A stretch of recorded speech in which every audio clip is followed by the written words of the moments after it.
प्रश्न संख्या 101 निशिकांत दुबे जी। प्रश्न संख्या 101। माननीय मंत्री जी, माननीय सदस्य। अध्यक्ष महोदय, माननीय प्रधानमंत्री जी के नेतृत्व में नेशनल हाईवे का एक बड़ा काम हो रहा है और कोई ऐसा पार्लियामेंट नहीं है जहां की बड़ा काम नहीं हुआ है। इसके लिए मैं माननीय मंत्री जी को बधाई देना चाहता हूं। लेकिन आपके माध्यम से अध्यक्ष महोदय, मैं एक बड़ी अपनी पीड़ा बताना चाहता हूं कि एनएचआई तो भारत सरकार बनाती है, एनएचआई का अपना काम है, बढ़िया काम कर रही है। लेकिन जो एनएच है, एनएच के जो काम है वो स्टेट पीडब्ल्यूडी करती है, और स्टेट पीडब्ल्यूडी जब करती है तो उसके ऊपर जो है नॉर्थ का मिनिस्ट्री का कोई भी आप समझिए अधिकार नहीं रहता है या कोई उसके ऊपर बंधन नहीं रहता है। मैं अपने लोकसभा की बात कर रहा हूं अध्यक्ष महोदय। एनएच 114A में माननीय मंत्री जी ने आज से 5 साल पहले 4 फ्लाईओवर का शिलान्यास कर दिया। उसी तरह से एनएच 133 पर एनएचआई आधा जो है 4 लेन का प्रोजेक्ट बना रही है और एनएच आधा बना रही है, लेकिन इसके बावजूद भी 5 साल में वो 4 फ्लाईओवर नहीं बना और 133 पर जो एक फ्लाईओवर बनना है वो नहीं बन पाया। क्या आपके माध्यम से मैं मंत्री महोदय से ये कहना चाहता हूं, क्या उसके ऊपर आप क्या कार्रवाई करेंगे, और मेरा एनएच कैसे बन जाएगा ये फ्लाईओवर, उसके ऊपर आप क्या कार्रवाई करेंगे? सम्माननीय स्पीकर महोदय, सम्माननीय सदस्य निशिकांत दुबे ने जो जानकारी दी है वो सही है। विशेष रूप से प्रदेश में स्टेट पीडब्ल्यूडी की ओर से काम होता है। ये टेंडर निकाला गया था, कॉन्ट्रैक्टर के स्लो प्रोग्रेस के कारण वो टर्मिनेट किया गया। अब नया टेंडर निकाला गया है, पर इस नए टेंडर निकालने में काफ़ी देरी हुई है और इसमें देरी हमारे मिनिस्ट्री में हुई है। क्या स्टेट पीडब्ल्यूडी में इसकी इंक्वायरी की जाएगी? काफ़ी प्रमाण में ये देरी होती है, समय का बंधन होना चाहिए और जिसके कारण स्वाभाविक रूप से सम्मान्य सदस्य को ये सवाल पूछना पड़ा है। उसकी इंक्वायरी होगी और जिन्होंने देरी की है वो चाहे मिनिस्ट्री के हो चाहे स्टेट पीडब्ल्यूडी के हो, उनके ऊपर हम जरूर कार्रवाई करेंगे। ये कंस्ट्रक्शन का जो आरओबी है ये भी हमने 31/3/2021 को सैंक्शन किया था और कॉन्ट्रैक्ट टर्मिनेट अभी किया है। नए एजेंसी को पक्का किया जा रहा है और जल्दी ही नए एजेंसी के द्वारा काम शुरू होगा, ऐसा विश्वास मैं आदरणीय निशिकांत दुबे जी। अध्यक्ष महोदय, ये नेशनल हाईवे अथॉरिटी और एनएच जो रोड बना रही है वो इतनी बेहतरीन रोड बन रही है जिसमें कि स्पीड का जो है लिमिट होने के बाद भी गाड़ियां तेजी से चलती हैं। लेकिन 2 प्रॉब्लम मैं देख पा रहा हूं। एक तो सड़क के किनारे लोग घर बना ले रहे हैं, उसको एनएच कंट्रोल नहीं कर पा रहा है। दूसरा ये है कि स्पीड ब्रेकर जो है उसमें जगह जगह पर लगा दिए जा रहे हैं जिसमें रात में दिखाई नहीं देता है, 2 व्हीलर पड़ा जाता है। तीसरा, जानवर का एक बड़ा विषय है जो मेरे यहाँ भी है और लगातार मैं अखबारों में अभी खजुराहो वाला जो नेशनल हाईवे बना है उसके बारे में मैं लगातार देख रहा हूं। तो इन 3 प्रॉब्लम के बारे में मंत्रालय क्या सोच रहा है और क्या भविष्य में वो किस प्रकार की कार्रवाई करने वाला है? एक बात सम्माननीय अध्यक्ष महोदय, ये सही है कि मध्य प्रदेश में और अनेक राज्यों में विशेषता हमने अच्छे हाईवे बनाए हैं और रात को वहाँ के किसान जानवरों को छोड़ देते हैं, वो रोड के बीच में आके खड़े हो जाते हैं जिसके कारण एक्सीडेंट होते हैं। तो निश्चित रूप से राज्य सरकार को इसके बारे में कानून करके जानवरों को रोकने के बारे में कहा जाएगा। दूसरी बात, रोड की क्वालिटी सुधरने के कारण जो एक्सीडेंट की संख्या बढ़ रही है, इसके बारे में हम रोड सेफ्टी का ऑडिट भी कर रहे हैं। निश्चित रूप से जो सुझाव सम्माननीय सदस्य ने दिए हैं, हम रोड सेफ्टी के बारे में काफी सजग है और निश्चित रूप से हर रोड का सेफ्टी ऑडिट करके ये सब प्रॉब्लम को ढूंढकर हम इसके बारे में उपाय योजना करने में प्रायोरिटी हमने दी है और इसके ऊपर जनता के सहयोग से निश्चित रूप से अमल किया जाएगा। माननीय सदस्यगण, आप जिस तरीके का आचरण कर रहे हैं, इस संसद की, इस सदन की श्रेष्ठ परंपराएं रही है, उच्च परंपराएं रही है, उच्च मर्यादा रही है। लेकिन आप जिस तरीके का व्यवहार कर रहे हैं, जिस तरीके का आचरण कर रहे हैं, वह हमारे लोकतंत्र के लिए शोभा नहीं देता। मैं आप सबसे पुनः आग्रह करता हूं कि सदन की गरिमा मर्यादा, उच्च परंपराएं बनाने हम सबकी जिम्मेदारी है। हम सबको लोगों ने चुनकर इसलिए भेजा है कि उनके अभाव, उनकी अभिव्यक्ति, उनकी भावनाओं को सदन में रखें। आप यहाँ नारेबाजी करते हैं, प्ले कार्ड लगाते हैं, माननीय मंत्री जी के आगे प्ले कार्ड लगाते हैं, कोई माननीय सदस्य बेल में आकर स्पीकर से चर्चा करना चाहते हैं, ये तरीका उचित नहीं है और ये संसदीय परंपराओं के अनुरूप भी नहीं है।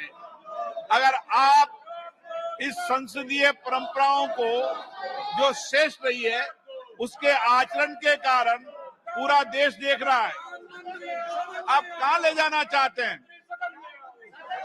अच्छी चर्चा करो, संवाद करो। मैं हर मुद्दे पर आपको पर्याप्त समय, पर्याप्त मौका दूंगा, लेकिन ये परंपराएं उचित नहीं है। ये आपका व्यवहार संसदीय परंपराओं के अनुरूप नहीं है। हम दुनिया के सबसे बड़े लोकतंत्र हैं। आप क्या व्यवहार कर रहे हैं यहाँ पर? पूरा देश आपको देख रहा है। अगर आप इसी तरीके का व्यवहार करेंगे, आचरण करेंगे, तो मैं सदन इस तरीके से चलाने वाला नहीं हूं। सदन की कार्रवाई 2 बजे तक के लिए स्थगित की जाती है।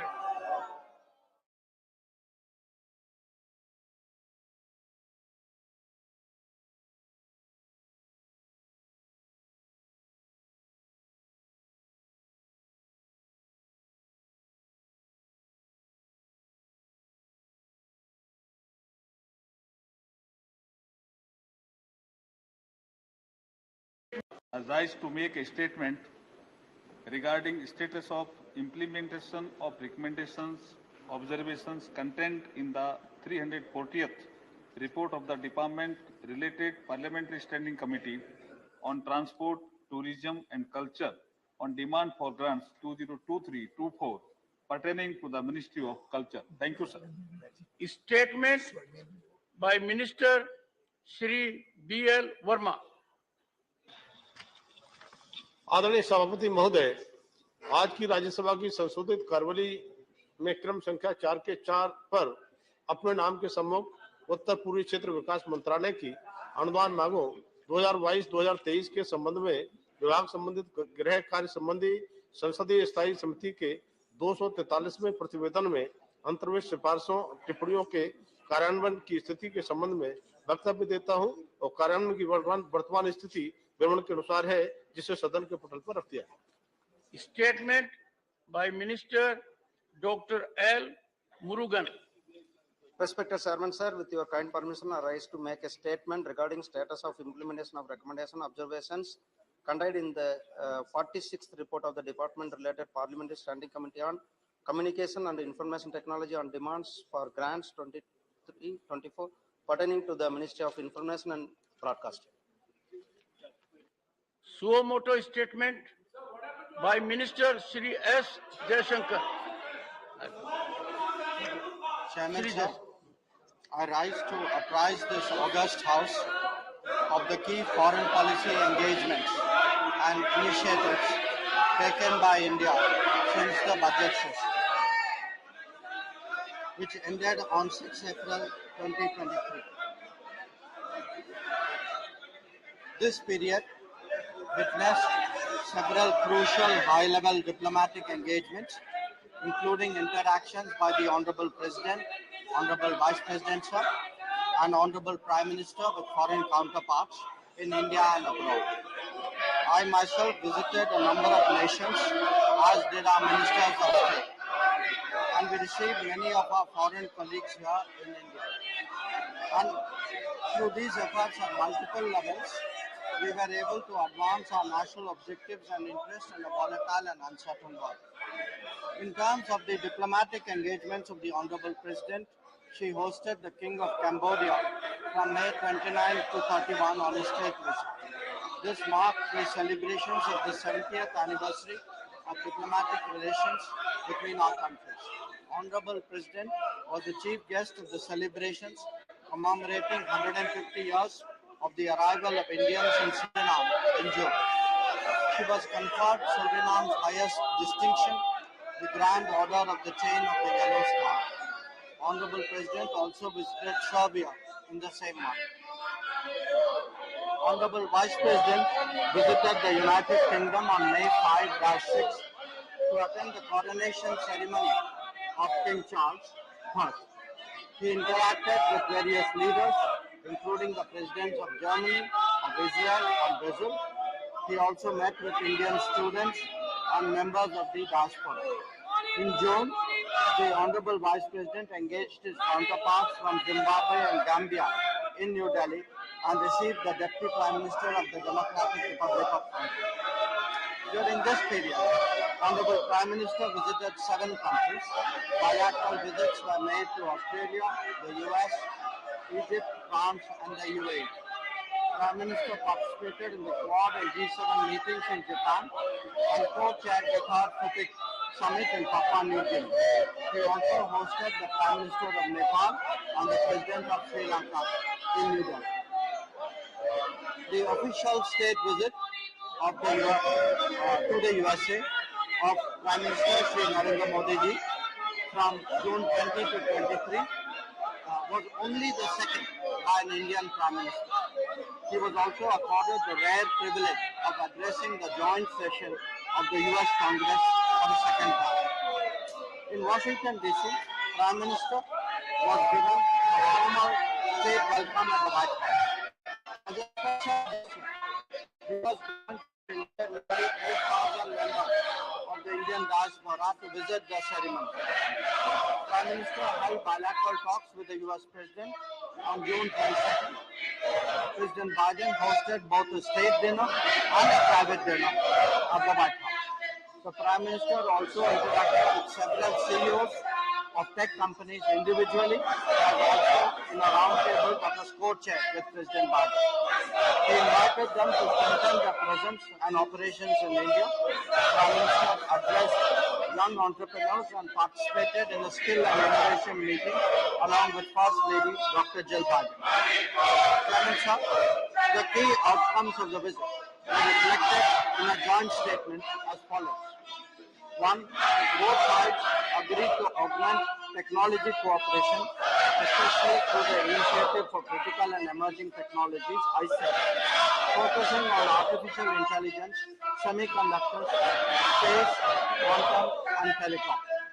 India was included as a member in the Mineral Security Partnership, which aims to accelerate the development of sustainable global critical energy mineral supply. 2. Under the Defence Industrial Cooperation Roadmap, the defence industries and startups of both countries announced their intent to engage in co-production and other activities. A U.S. company, GE Aerospace, announced that they would manufacture jet engines in India through transfer of technology to attire for our light combat aircraft indigenous production. 3. Indian Space Research Organization ISRO signed the Artemis Accord with the U.S. National Aeronautics and Space Administration NASA for cooperation in civil exploration of outer space for peaceful purposes. NASA and ISRO announced that they would cooperate in human space flight and launch a joint effort to the International Space Station in 2024. Both countries resolved 6 outstanding bilateral trade disputes in WTO. And I stress, Chairman Sir, that this is very, very extraordinary through mutually agreed solutions. They agreed to strengthen collaboration between the respective SMEs and boost innovation linkages. 5. In the semiconductor domain, 3 U.S. companies made announcements for building a semiconductor assembly and test facility in India and for training Indian engineers and workforce. This too, Chairman Sir, is a very important step. It will take forward the semiconductor mission that the Prime Minister is so deeply committed to. 6. In the telecommunication sector, both sides agreed to collaborate towards a bilateral trusted network, trusted sources framework, enable participation of Indian companies in the U.S. RIP and Replace program, and undertake full and reciprocal pilot projects. India and USA also agreed to accelerate cooperation in green hydrogen and other emerging technologies. Second, to deepen the people-to-people ties, which are anchored in a 4.4 million Indian diaspora, the U.S. announced its decision to open 2 new consulates in Bengaluru and Ahmedabad. This serve will have a big impact in easing up the issue of visas, which is a concern which is shared by many members of the House. India will take steps to operationalize its own consulate in Seattle later this year and identify locations for 2 more new consulates in the US. Seven, both countries agreed to further strengthen higher education partnerships. After the official state visit, the US government has also returned to the government of India 105 cultural antiquities that were illegally trafficked. Nine, given the shared vision of a free, inclusive, open and inclusive Indo-Pacific, both countries agreed to commence an international dialogue, and USA announced that it would join the Indo-Pacific Missions Initiative that was announced by India in 2019. And 10, India and USA will work together for the development of digital public infrastructure and strengthen multilateral development to address global challenges. First, honorable members will be interested to know that Prime Minister led the 9th International Day of Yoga on 21 June at the UN headquarters in New York, which was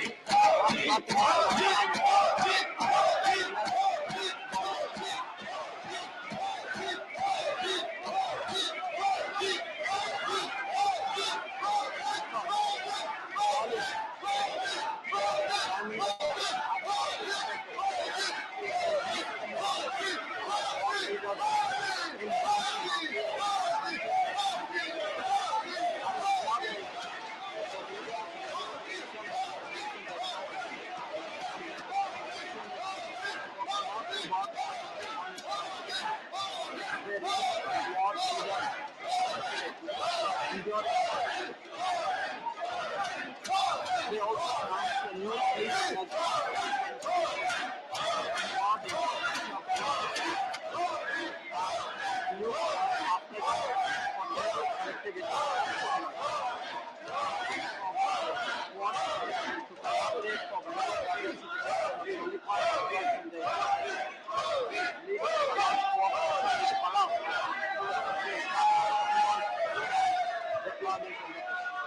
The leaders also released a short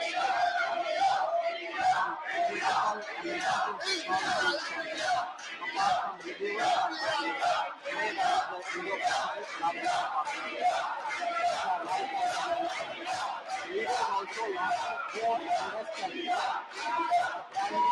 of the largest squad leaders to India for the next squad summit. Prime Minister participated in the outreach session of the G7 summit on 20 May 2023. He held interaction with the presidents of Indonesia, South Korea, France, Ukraine, and Brazil, the presidents of the EU Commission and the European Council, Prime Ministers of Japan, Vietnam, UK, Cook Islands, Chancellor of Germany, and the US. Prime Minister made his landmark visit to Australia thereafter, holding a bilateral meeting with his Australian counterpart on May 24. Signing a migration and mobility partnership agreement was one of the highlights of the visit, signifying a commitment to support students and explore the global market. During his stay, Prime Minister interacted with prominent public figures, participated in a business roundtable with Australian CEOs, and addressed the Indian community in Sydney. He joined his Australian counterpart to lay the foundation of the Little India Gateway at his park, Sydney. Prime Minister also announced our intention to establish a new consulate in Brisbane, which will definitely help NRIs in Australia. Clemenceau, from July 13-14, 2023, Honorable PM visited France at the invitation of their president. He was the guest of honor at the Bastille Day parade, where a tri-services Indian Armed Forces contingent participated in the parade. This included soldiers of the Punjab regiment that had defended Paris 107 years ago in World War I. In a rare honor demonstration, Prime Minister was also conferred the Grand Cross of the Legion of Honor, which is France's highest civilian award. And this demonstration should be a matter of pride for all Indians. He held meetings with the President as well as the French Prime Minister and Presidents of the Senate and the National Assembly. Prime Minister Secretary interacted with the Indian diaspora, CEOs of Indian and French companies, and prominent French personalities. He announced the setting up of an Indian consulate in Marseille. India and France released a vision document, Horizon 2047, 25th anniversary of India-France strategic partnership towards a century of India-France relations. Third, on his way back, Prime Minister visited the United Arab Emirates on July 15. In Abu Dhabi, he held talks with the President of the UAE. The visit resulted in concluding agreements on trade settlements and national currencies and interlinking of payments of central banks. An MOU was signed for the establishment of an IIT Delhi campus in Abu Dhabi. This research is part of our initiative of taking Indian university out of India. Prime Minister received the President designate. A month before, Prime Minister made a state visit to Egypt on 24-25 June. It was the first bilateral visit by an Indian peer to Egypt in 26 years. On June 25, Prime Minister held talks with the President of Egypt to elevate our ties to agreements were signed in the fields of agriculture, protection and preservation of forests and archaeological sites, and competition. Additionally, between Delhi Congress sector and setting up of Center of Excellence of IT in Cairo. In a special ceremony, Prime Minister was conferred with the Order of Honor, the highest state honor of. Another notable development in this period was India's co-host of the third summit of the Forum for Indo-Pacific Islands, TIPIC, jointly with Papua New Guinea on 22nd at Port Moresby. Prime Minister was received with exceptional warmth and courtesy by Pacific leaders, starting with his arrival, and for all honorable members had an opportunity to see that arrival for themselves on the television screen. He was conferred the Grand Order of Grand Companion of the Order of Logohu by the Governor General of Papua New Guinea, the Companion of the Order of Fiji by the Prime Minister of Fiji, which are the highest civilian awards of the two nations. He was also presented with abacus, a symbol of leadership and wisdom, by the President of South. The main outcomes of the TIPIC summit: one, launch of Sustainable Coastal and Ocean Research Institute story housed in Suva, Fiji. Launch of the data warehouse for empowering Pacific Islands. JPEG, which shows geospatial data and has been developed by ISRO. 3. Prime Minister announced an action plan to strengthen India-Pacific Island partnership. This included a 100-bed regional super specialty hospital in Fiji, setting up of regional IT and cyber security training hub for Papua New Guinea, Sagar Amrit Scholarship, Jaipur Food Camp, SME Development Project, Solarization Project for Government Buildings, desalination units for drinking water, supply of sea ambulances, setting up of dialysis units, creation of 24/7 emergency helpline, setting up a Jan Aushadhi Kendra abroad, and to make cost-effective and efficient pharmaceuticals available, and setting up of yoga. For the first time since joining the organization and the full member states are. Honorable Prime Minister hosted the SCO Summit, the Shanghai Cooperation Organization of Heads of State, in a virtual format on 4th July. The summit adopted the New Delhi Declaration and 2 joint statements on countering radicalization and collaboration in digital transformation. During the course of India's presidency, we successfully hosted 15 ministerial meetings, over 130 regular institutional meetings, and social cultural events with a key focus on secure, which is security, economic development, connectivity, unity, respect for sovereignty and territorial integrity, and environmental. Chairman, sir.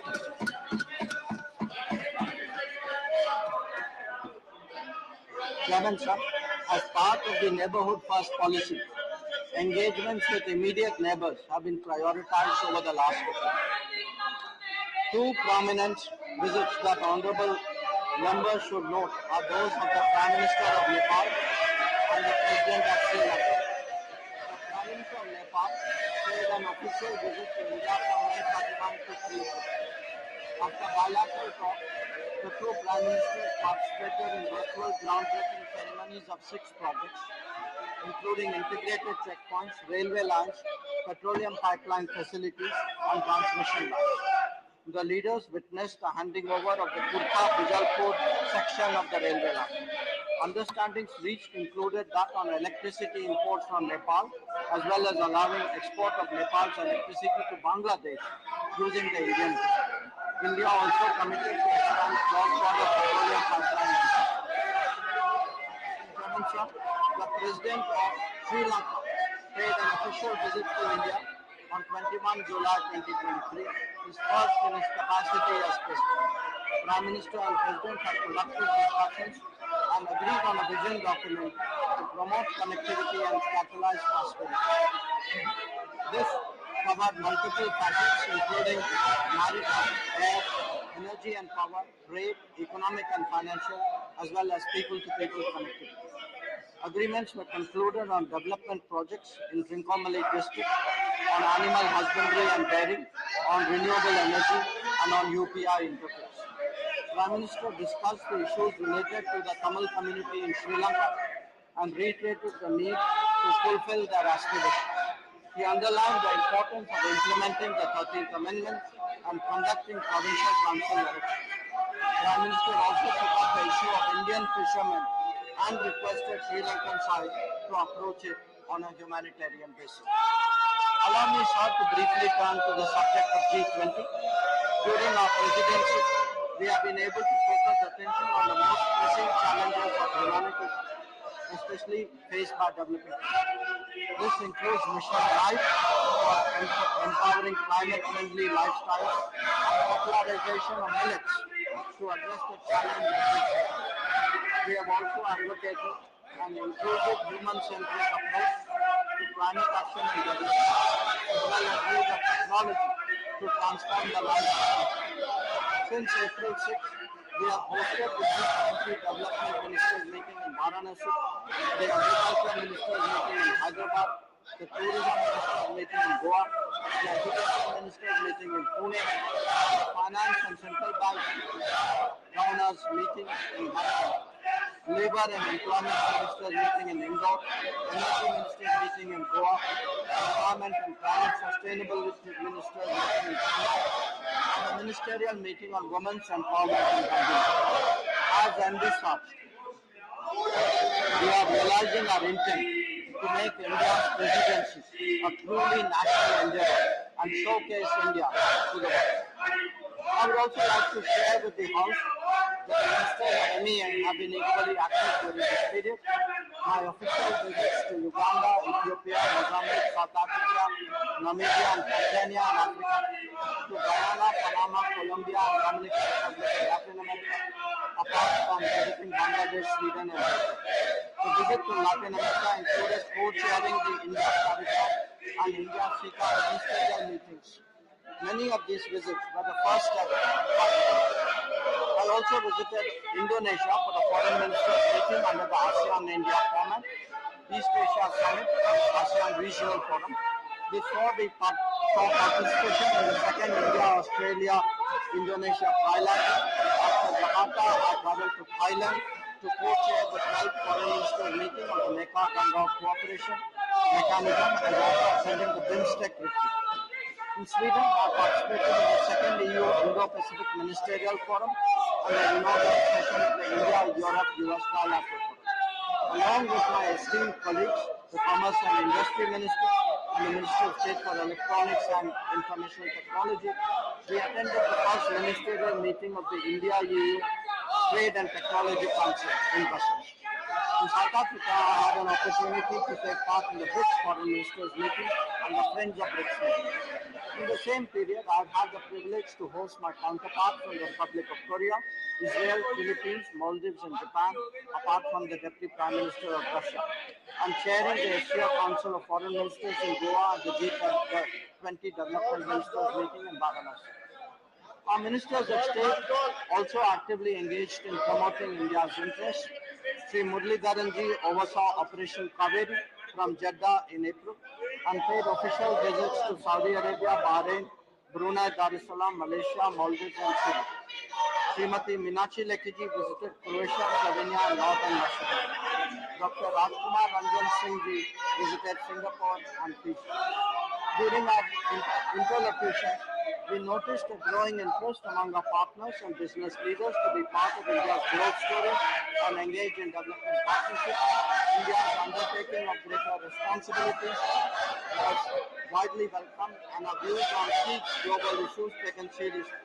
We aim to realize the Prime Minister's vision to make India a leader in democratizing technology, a trusted geography, and an important part of our global supply.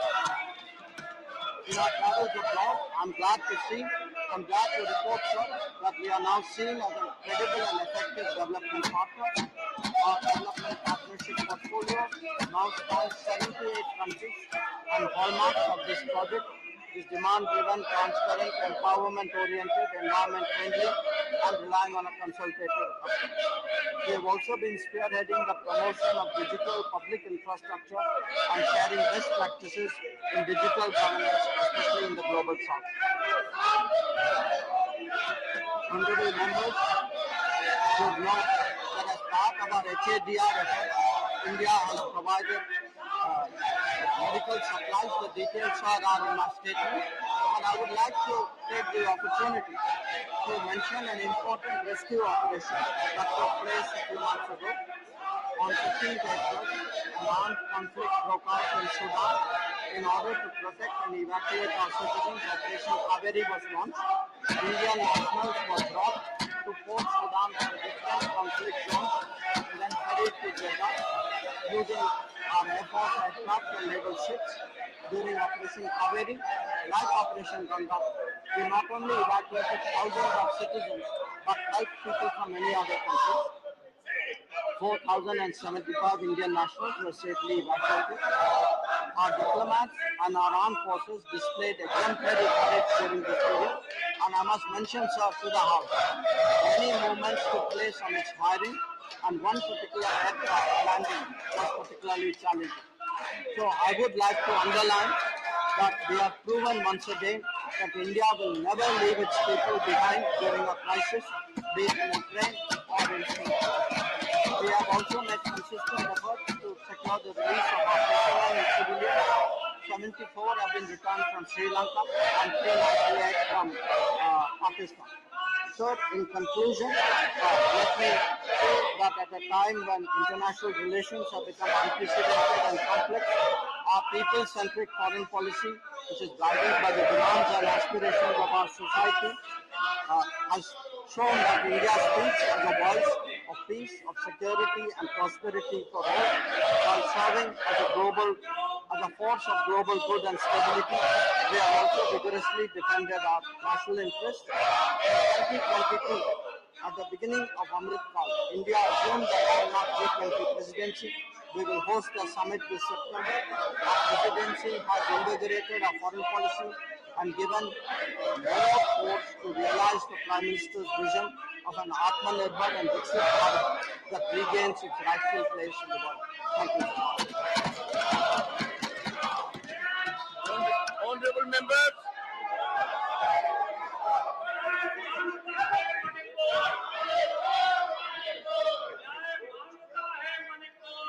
why are you having this posture?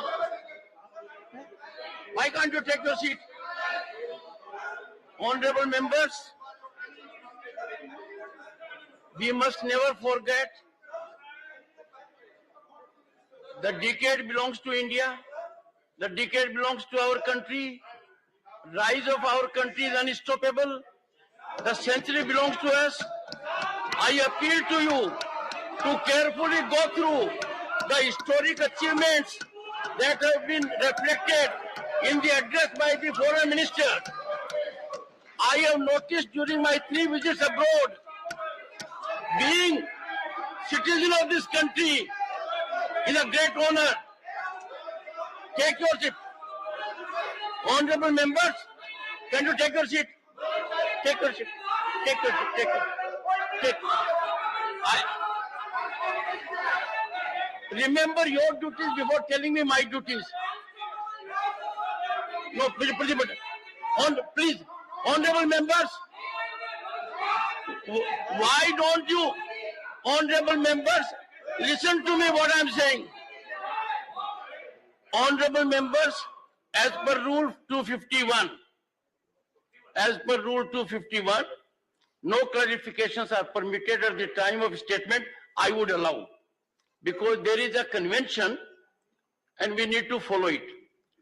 And clarifications are required because, would you please take your seat? You don't believe in growth of the country. You don't believe in historic growth. You don't believe in rising our reputation all over. You don't believe in all achievements the Honorable Minister put up.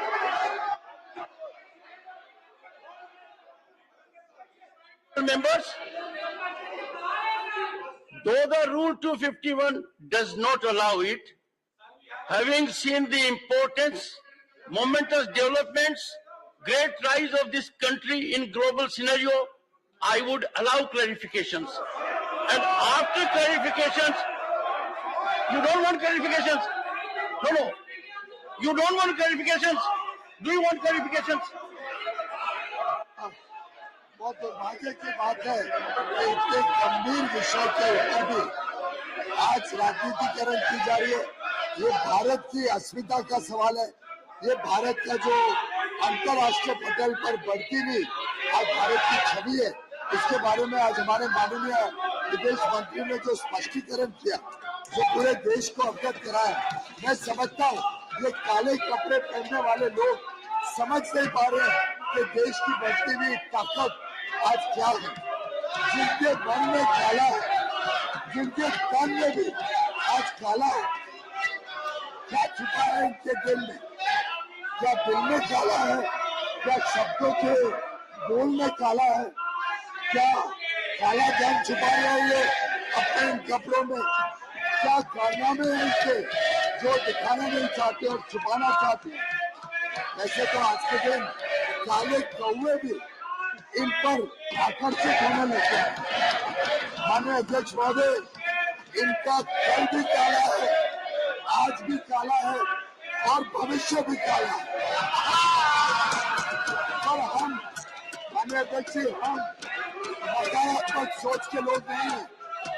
हमारा पूरा विश्वास है कि उनके जीवन में भी अंधेरा छटेगा, इनको भी रोशनी दिखेगी, सूरज दिखेगा और इनके दिल के कलंक खत्म होगा। इनको भी एक विकसित समृद्ध भारत के लिए कमल खींचना दिखेगा। सिर्फ काला कपड़ा, काला काम नहीं सहेगा हिंदुस्तान। कोई हिंदुस्तानी के काले काम नहीं।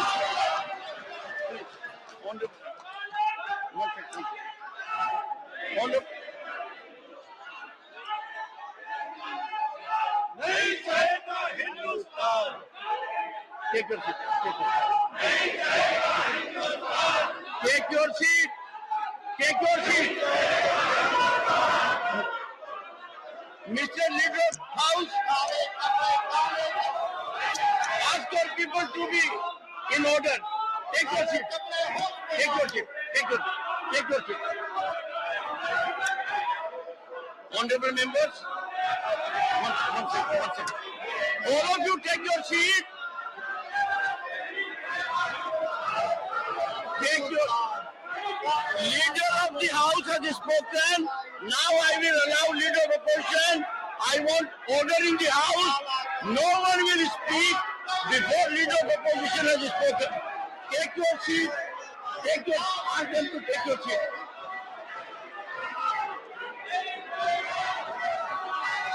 Honorable members,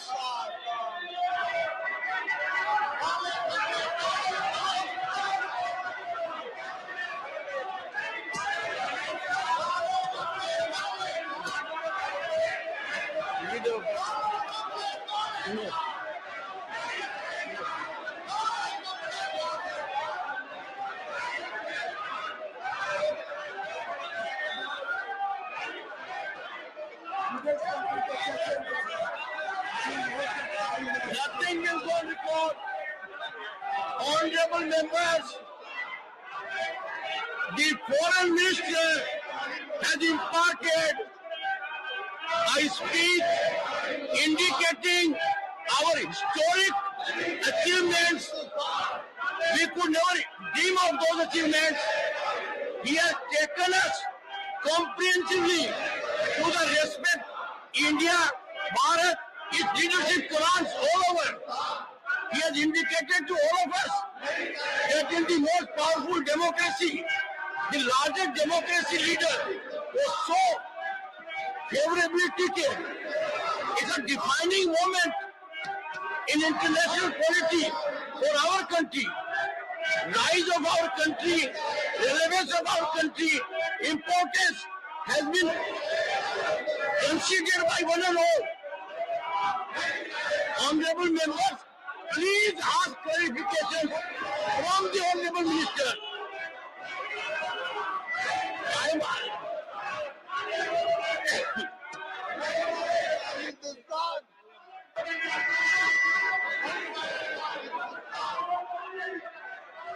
Mr. Shiva, when the Honorable Foreign Minister was on his legs, he was reflecting about our country's achievements.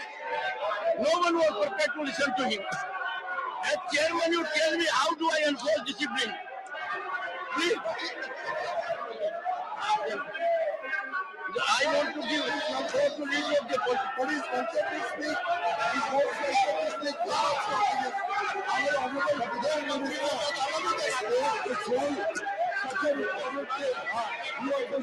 You see, honorable members,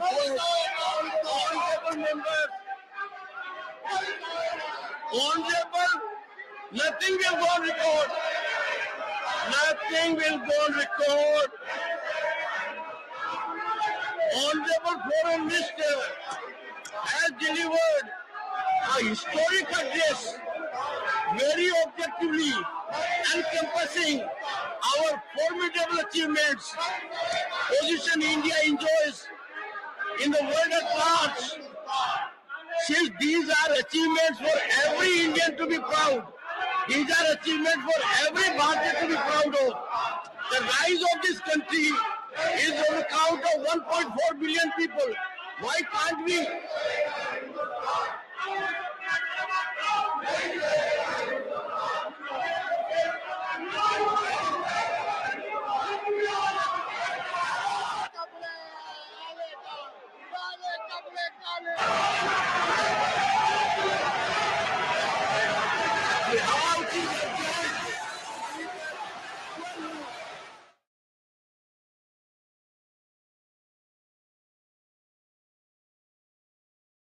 And interest in a volatile and uncertain world.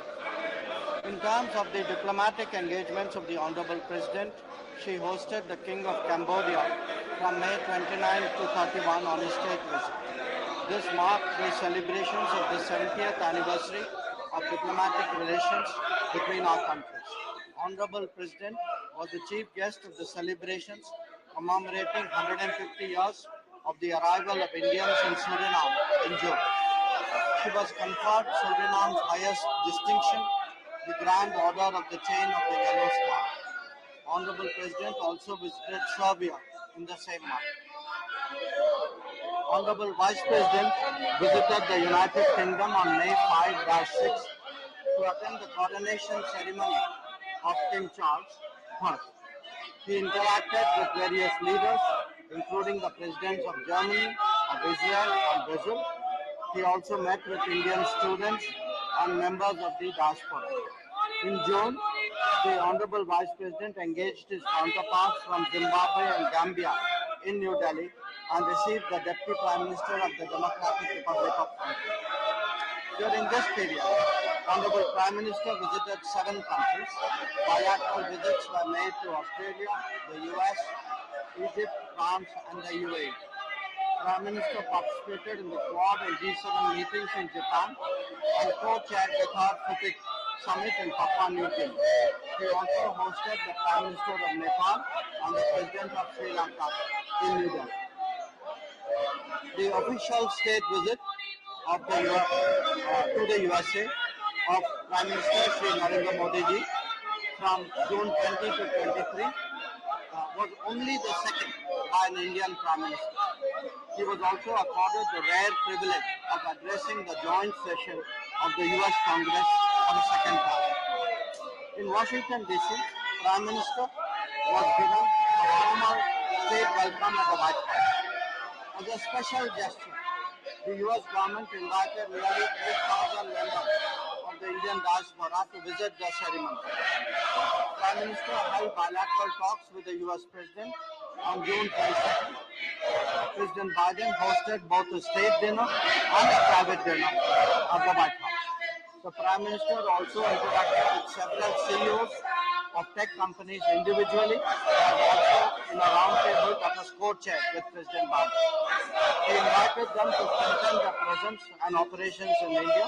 Prime Minister addressed young entrepreneurs and participated in a skill and innovation meeting along with First Lady Dr. Jill Biden. Chairman Sir, the key outcomes of the visit were reflected in a joint statement as follows. 1. Both sides agreed to augment technology cooperation, especially through the Initiative for Critical and Emerging Technologies, ICT, focusing on artificial intelligence, semiconductors, space, quantum, and telecom. India was included as a member in the Mineral Security Partnership, which aims to accelerate the development of sustainable global critical energy mineral supply. 2. Under the Defence Industrial Cooperation Roadmap, the defence industries and startups of both countries announced their intent to engage in co-production and other activities. A US company, GE Aerospace, announced that they would manufacture jet engines in India through transfer of technology to attire for our light combat aircraft indigenous production. 3.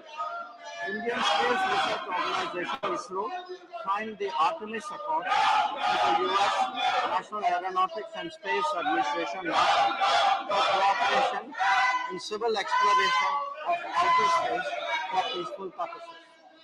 NASA and ISRO announced that they would cooperate in human space flight and launch a joint effort to the International Space Station in 2024.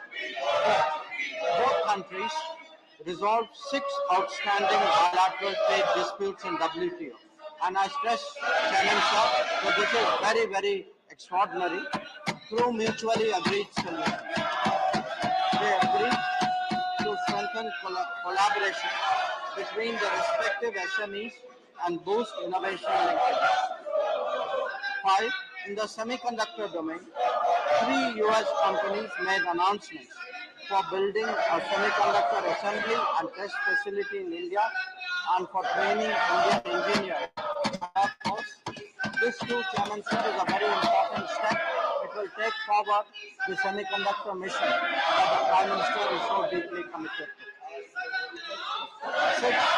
In the telecommunication sector, both sides agreed to collaborate towards a bilateral trusted network, trusted sources framework, enable participation of Indian companies in the US RIP and Replace program, and undertake 4 reciprocal pilot projects. India and USA have agreed to accelerate cooperation in green hydrogen and other emerging sectors.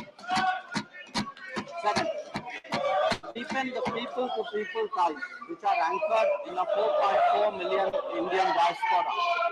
The US announced its decision to open 2 new consulates in Bengaluru and Ahmedabad. This will have a big impact in easing up the issue of visas, which is a concern which is shared by many members of the House. India will take steps to operationalize its own consulate in Seattle later this year and identify locations for 2 more new consulates in the US. Second, both countries agreed to further strengthen higher education partnerships.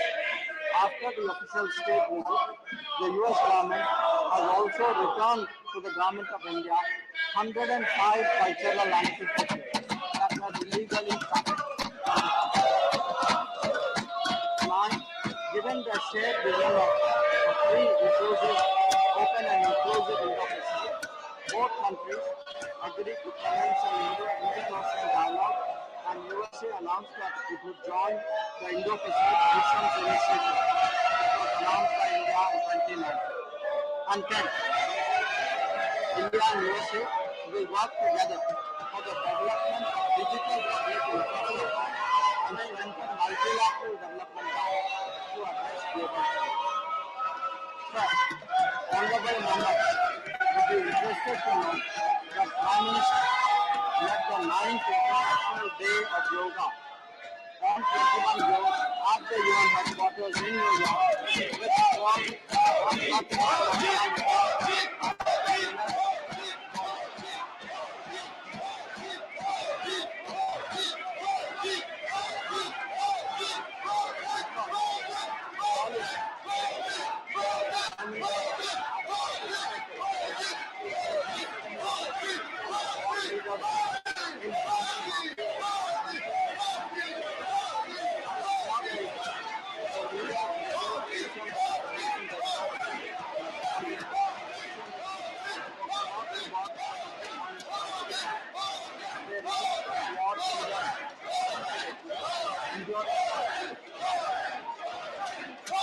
They also announced a new peace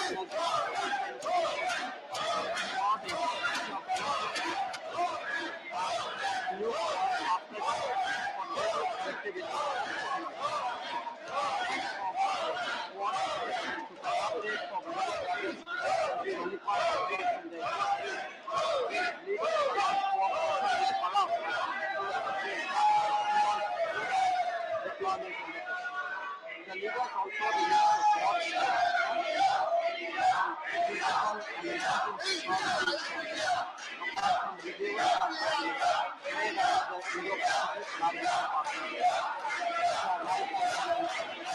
Leaders also launched 4 investments and the largest squad leader to India for the next squad summit in 2020. Prime Minister participated in the outreach session of the G7 summit on 20 May 2023. He held interactions with the presidents of Indonesia, South Korea, France, Ukraine, and Brazil, the presidents of the EU Commission and the European Council, Prime Ministers of Japan, Vietnam, UK, Cook Islands, Chancellor of Germany, and the US. Prime Minister made his landmark visit to Australia thereafter, holding a bilateral meeting with his Australian counterpart on May 24th. Signing a migration and mobility partnership agreement was one of the highlights of the visit, signifying a commitment to support students and explore the global market. During his stay, Prime Minister interacted with prominent public figures, participated in a business roundtable with Australian CEOs, and addressed the Indian community in Sydney. He joined his Australian counterpart to lay the foundation of the Little India Gateway at Harris Park, Sydney. Prime Minister also announced our intention to establish a new consulate in Brisbane, which will definitely help NRIs in Australia. Chairman, sir, from July 13-14, 2023, Honorable PM visited France at the invitation of the President. He was the guest of honor at the Bastille Day, where a prize services Indian Armed Forces contingent participated in the parade. This included soldiers of the Punjab regiment that had defended Paris 107 years ago in World War I. In a rare honor demonstration, Prime Minister was also conferred the Grand Cross of the Legion of Honor, which is France's highest civilian award. And this demonstration should be a matter of pride for all Indians. He held meetings with the President as well as the French Prime Minister and Presidents of the Senate and the National Assembly. Prime Minister Secretary interacted with the Indian diaspora, CEOs of Indian companies and prominent French personalities. He announced the setting up of an Indian consulate in Marseille. India and France released a vision document, Horizon 2047, 25th anniversary of India-France strategic partnership towards a century of India-France relations. So, on his way back, Prime Minister visited the United Arab Emirates on July 15. In Abu Dhabi, he held talks with the President of the UAE. The visit resulted in concluding agreements on trade settlement and national currencies and interlinking of payments of central banks. An MOU was signed for the establishment of an IIT Delhi campus in Abu Dhabi. This too serves as part of our initiative of taking Indian universities out of India. Prime Minister received the President designate. A month before, Prime Minister paid a state visit to Egypt on 24-25 June. It was the first bilateral visit by an Indian PM to Egypt in 26 years. On June 25, Prime Minister held talks with the President of Egypt and signed an agreement to elevate our ties to agreements were signed in the fields of agriculture, protection and preservation of farmland and archaeological sites, and competition. Additionally, direct ties between Delhi government sector and setting up of center of IT in Cairo. In a special ceremony, Prime Minister was conferred with the Order of Honor, the highest state honor. Another notable development in this period was India's co-host of the third summit of the Forum for Indo-Pacific Islands, FIPIC, jointly with Papua New Guinea on 22nd at Port Moresby. Prime Minister was received with exceptional warmth and courtesy by Pacific leaders, starting with his arrival, and for all honorable members had an opportunity to see that arrival for themselves on the television screen. He was conferred the Grand Order of Grand Companion of the Order of Logohu by the Governor General of Papua New Guinea, the Companion of the Order of Fiji by the Prime Minister of Fiji, which are the highest civilian awards of the two nations. He was also presented with abacus, a symbol of leadership and wisdom, by the President of France. The main outcomes of the FIPIC summit: one, launch of Sustainable Coastal and Ocean Research Institute Story, housed in Suva, Fiji. Launch of the data warehouse for empowering Pacific Islands. Data which shows geospatial data and has been developed by ISRO. 3. Prime Minister announced an action plan to strengthen India-Pacific Island partnership. This included a 100-bed regional super specialty hospital in Fiji, setting up of regional IT and cyber security training hub for Papua New Guinea, Sagar Amrit Scholarship, Jaipur Food Camp, SME Development Project, Solarization Project for Garment Building, desalination units for drinking water, supply of sea ambulances, setting up of dialysis units, creation of 24/7 emergency helpline, setting up a Jan Aushadhi Kendra abroad, and to make cost-effective and efficient pharmaceuticals available, and setting up of yoga.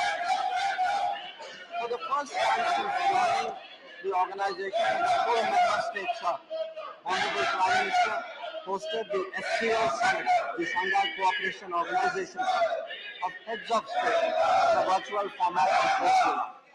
The summit adopted the New Delhi Declaration and 2 joint statements on countering radicalization and cooperation in digital transformation.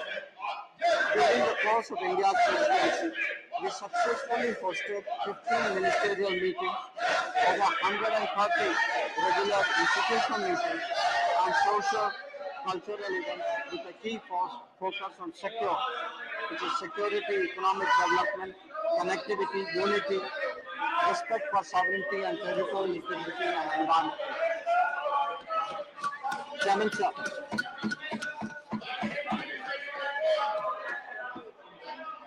Chairman, sir, as part of the Neighborhood First policy, engagements with immediate neighbors have been prioritized over the last decade. 2 prominent visits that honorable members should note are those of the Prime Minister of Nepal and the President of Sri Lanka. The Prime Minister of Nepal paid an official visit to India from 1931 to 3.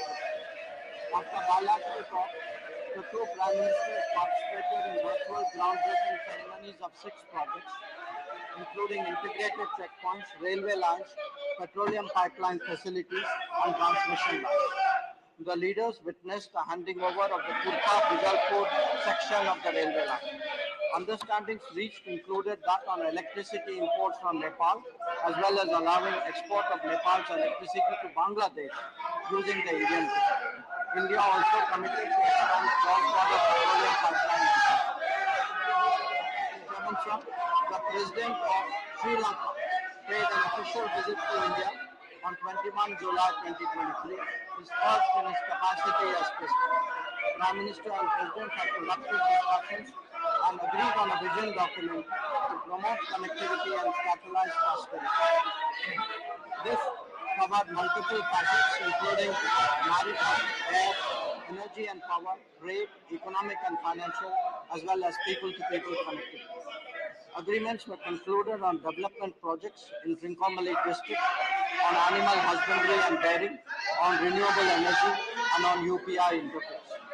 Prime Minister discussed the issues related to the Tamil community in Sri Lanka and reiterated the need to fulfill their aspirations. He underlined the importance of implementing the 13th Amendment and conducting provincial council elections. Prime Minister also took up the issue of Indian fishermen and requested Sri Lankan side to approach it on a humanitarian basis. Allow me, sir, to briefly turn to the subject of G20. During our presidency, we have been able to focus attention on the most pressing challenges of humanity, especially faced by developing countries. This includes Mission Life for empowering climate-friendly lifestyles and popularization of millets to address the challenge of food security. We have also advocated an inclusive human-centric approach to climate action and development, as well as use of technology to transform the lives of people.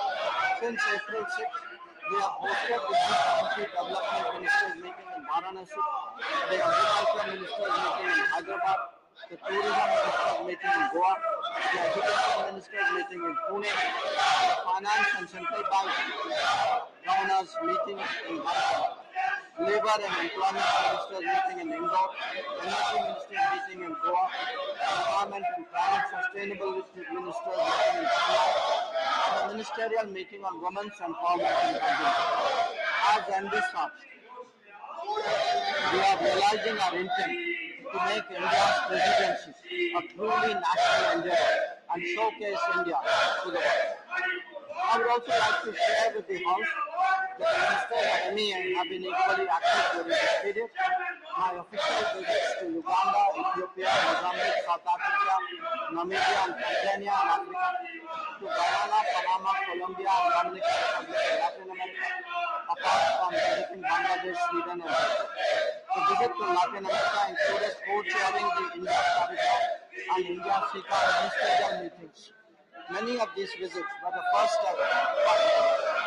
I also visited Indonesia for the Foreign Ministers meeting under the ASEAN-India format. East Asia Summit, ASEAN Regional Forum. We saw participation in the second India-Australia-Indonesia trilateral. After Jakarta, I traveled to Thailand to co-chair the 12th Foreign Ministers meeting of the Mekah-Ganga Cooperation Mechanism and also attending the BIMSTEC retreat. In Sweden, I participated in the second EU Indo-Pacific Ministerial Forum and the inaugural session of the India-Europe-US Trilateral Forum.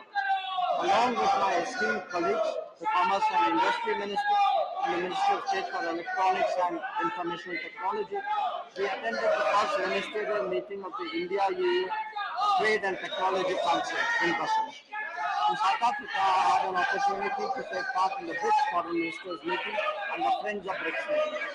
In the same period, I have had the privilege to host my counterpart from the Republic of Korea, Israel, Philippines, Maldives, and Japan, apart from the Deputy Prime Minister of Russia. I'm chairing the Asia Council of Foreign Ministers in Goa at the G20 Development Ministers meeting in Varanasi. Our ministers of state also actively engaged in promoting India's interests. Sri Muralidharanji oversaw Operation Kaveri from Jeddah in April and paid official visits to Saudi Arabia, Bahrain, Brunei Darussalam, Malaysia, Maldives, and Chile. Srimati Meenakshi Lekiji visited Croatia, Slovenia, and Northern Macedonia. Dr. Rajkumar Ranjan Singh ji visited Singapore and Fiji. During our interlocution, we noticed a growing interest among our partners and business leaders to be part of India's growth story and engage in development partnerships. India's undertaking of greater responsibilities was widely welcomed and our views on key global issues taken seriously. We aim to realize the Prime Minister's vision to make India a leader in democratizing technology, a trusted geography, and an important part of our global supply. In our travels abroad, I'm glad to report, sir, that we are now seen as a credible and effective development partner. Our development partnership portfolio now spans 78 countries, and hallmarks of this project is demand-driven, transparent, empowerment-oriented, environment-friendly, and relying on a consultative approach. We have also been spearheading the promotion of digital public infrastructure and sharing best practices in digital governance, especially in the global south. Honorable members should know that as part of our HADR effort, India has provided medical supplies. The details are in my statement. And I would like to take the opportunity to mention an important rescue operation that took place a few months ago. On 15th April, an armed conflict broke out in Sudan. In order to protect and evacuate our citizens, Operation Kaveri was launched. Indian nationals were brought to Port Sudan from different conflict zones and then ferried to Jeddah using our Air Force aircraft and naval ships. During Operation Kaveri, like Operation Ganga, we not only evacuated thousands of citizens but helped people from many other countries.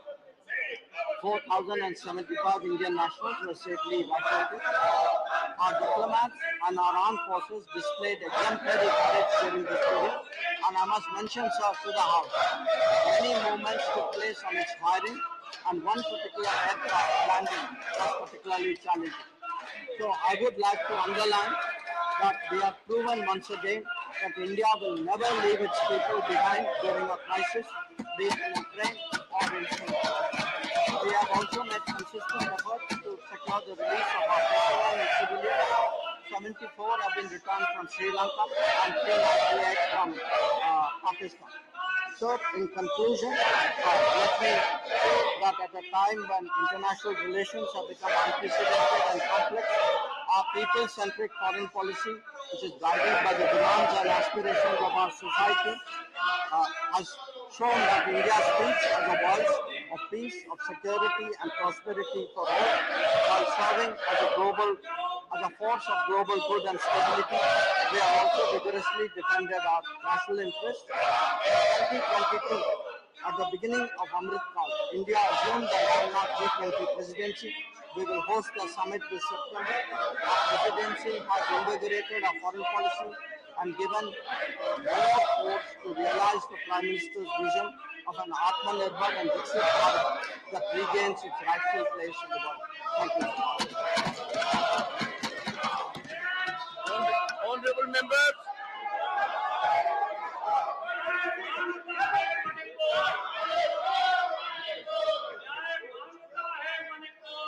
why are you having this posture? Why can't you take your seat? Honorable members, we must never forget the decade belongs to India, the decade belongs to our country, rise of our country is unstoppable, the century belongs to us. I appeal to you to carefully go through the historic achievements that have been reflected in the address by the Foreign Minister. I have noticed during my 3 visits abroad, being citizen of this country is a great honor. Take your seat. Honorable members, can you take your seat? Take your seat. Take your seat. Take. Remember your duties before telling me my duties. No, please.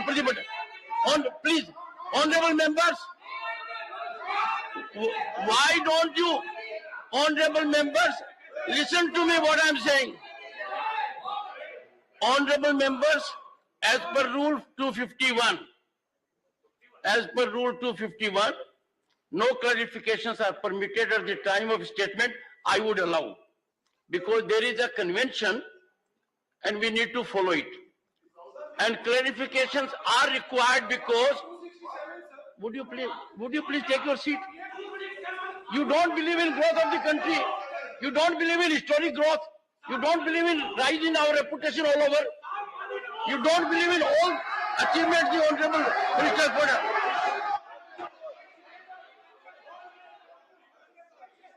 Members, though the Rule 251 does not allow it, having seen the importance, momentous developments, great rise of this country in global scenario, I would allow clarifications. And after clarifications, you don't want clarifications? No. You don't want clarifications? Do you want clarifications? बहुत दुर्भाग्य की बात है कि इतने गंभीर विषय के ऊपर भी आज राजनीतिकरण की जा रही है। ये भारत की अस्मिता का सवाल है। ये भारत का जो अंतर्राष्ट्रीय पटल पर बढ़ती हुई आज भारत की छवि है, इसके बारे में आज हमारे माननीय विदेश मंत्री ने जो स्पष्टीकरण किया, जो पूरे देश को अवगत कराया, मैं समझता हूँ ये काले कपड़े पहनने वाले लोग समझ नहीं पा रहे हैं कि देश की बढ़ती हुई ताकत आज क्या है। जिनके मन में काला है, जिनके तन में भी आज काला है, क्या छुपा है इनके दिल में? क्या दिल में काला है? क्या शब्दों के बोल में काला है? क्या काला धन छुपा रहे हैं अपने इन कपड़ों में? क्या कारनामे हैं इनके जो दिखाना नहीं चाहते और छुपाना चाहते हैं? वैसे तो आज के दिन काले कौवे भी इन पर आकर्षित होने लगते हैं। माननीय अध्यक्ष महोदय, इनका कल भी काला है, आज भी काला है और भविष्य भी काला है। और हम माननीय अध्यक्ष जी, हम नकारात्मक सोच के लोग नहीं हैं। हमारा पूरा विश्वास है कि इनके जीवन में भी अंधेरा छटेगा, इनको भी रोशनी दिखेगी, सूरज दिखेगा और इनके दिल के कलंक खत्म होगा। इनको भी एक विकसित समृद्ध भारत के लिए कमल खिलता दिखेगा। सिर्फ काला कपड़ा, काला काम नहीं सहेगा हिंदुस्तान। कोई हिंदुस्तानी के काले काम नहीं।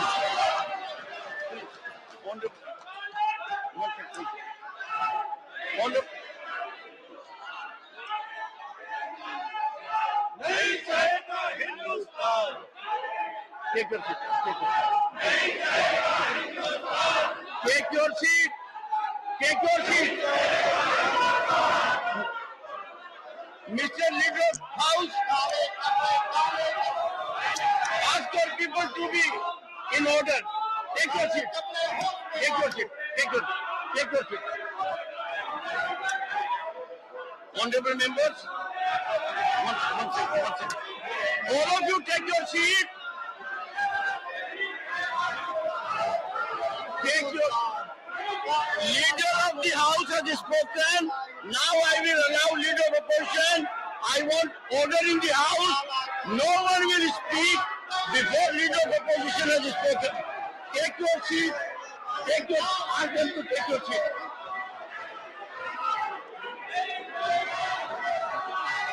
Honorable members,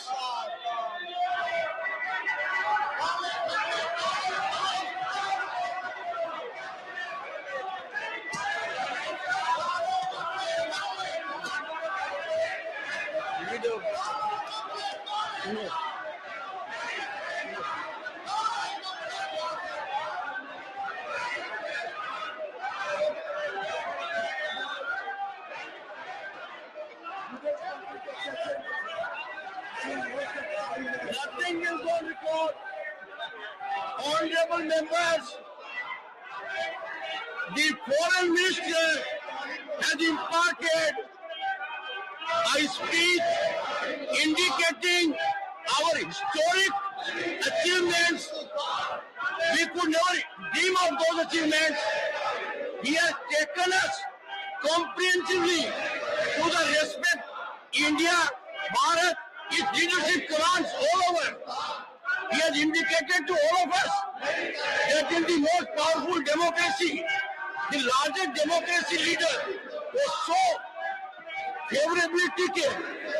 It's a defining moment in international politics for our country. Rise of our country, relevance of our country, importance has been considered by one and all. Honorable members, please ask clarification from the Honorable Minister.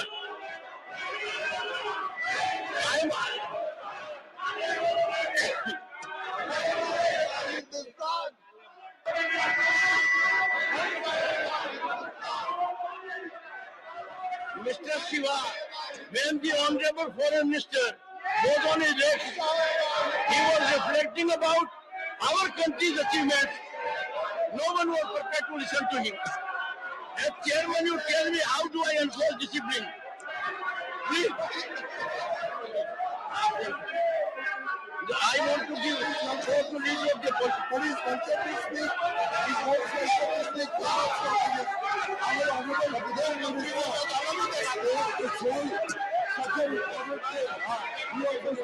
You see, honorable members,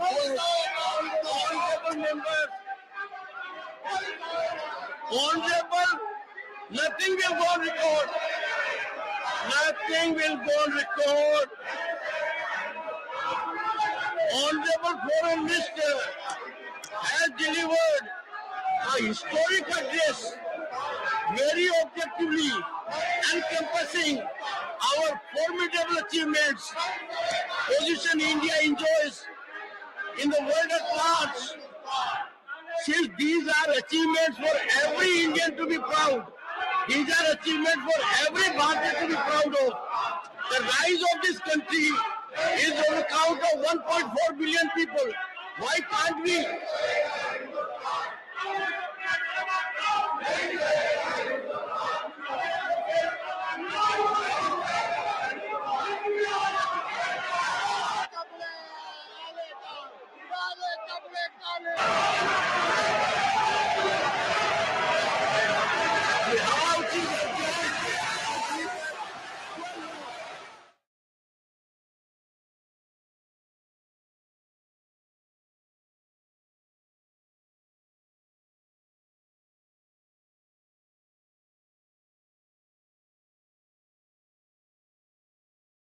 And abroad. I myself visited a number of nations, as did our ministers of state, and we received many of our foreign colleagues here in India. And through these efforts at multiple levels, we were able to advance our national objectives and interests in a volatile and uncertain world. In terms of the diplomatic engagements of the Honorable President, she hosted the King of Cambodia from May 29 to 31 on a state visit. This marked the celebrations of the 70th anniversary of diplomatic relations between our countries. Honorable President was the chief guest of the celebrations commemorating 150 years of the arrival of Indians in Suriname in June. She was conferred Suriname's highest distinction, the Grand Order of the Chain of the Yellow Star. Honorable President also visited Serbia in the same month. Honorable Vice President visited the United Kingdom on May 5-6 to attend the coronation ceremony of King Charles I. He interacted with various leaders, including the presidents of Germany, of Israel, and Brazil. He also met with Indian students and members of the diaspora.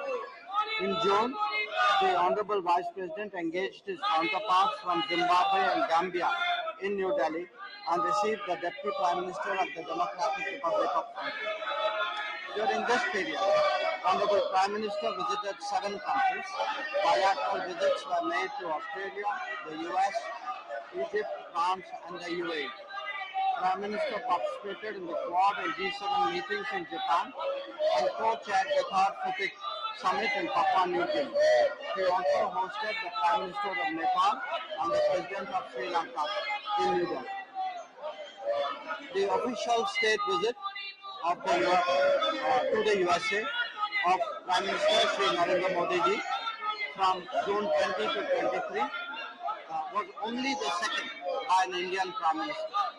He was also accorded the rare privilege of addressing the joint session of the US Congress for the second time. In Washington, D.C., Prime Minister was given a formal state welcome at the White House. As a special gesture, the US government invited nearly 8,000 members of the Indian diaspora to visit the ceremony. Prime Minister held bilateral talks with the US President on June 22nd. President Biden hosted both a state dinner and a private dinner at the White House. The Prime Minister also interacted with several CEOs of tech companies individually and also in a roundtable that was co-chaired with President Biden. He invited them to strengthen their presence and operations in India. Prime Minister addressed young entrepreneurs and participated in a skill and innovation meeting along with First Lady Dr. Jill Biden. Chairman Sir, the key outcomes of the visit were reflected in a joint statement as follows. 1. Both sides agreed to augment technology cooperation, especially through the Initiative for Critical and Emerging Technologies, ICT, focusing on artificial intelligence, semiconductors, space, quantum, and telecom. India was included as a member in the Mineral Security Partnership, which aims to accelerate the development of sustainable global critical energy mineral supply. 2. Under the Defence Industrial Cooperation Roadmap, the defence industries and startups of both countries announced their intent to engage in co-production and other activities. A US company, GE Aerospace, announced that they would manufacture jet engines in India through transfer of technology to attire for our light combat aircraft indigenous production. 3.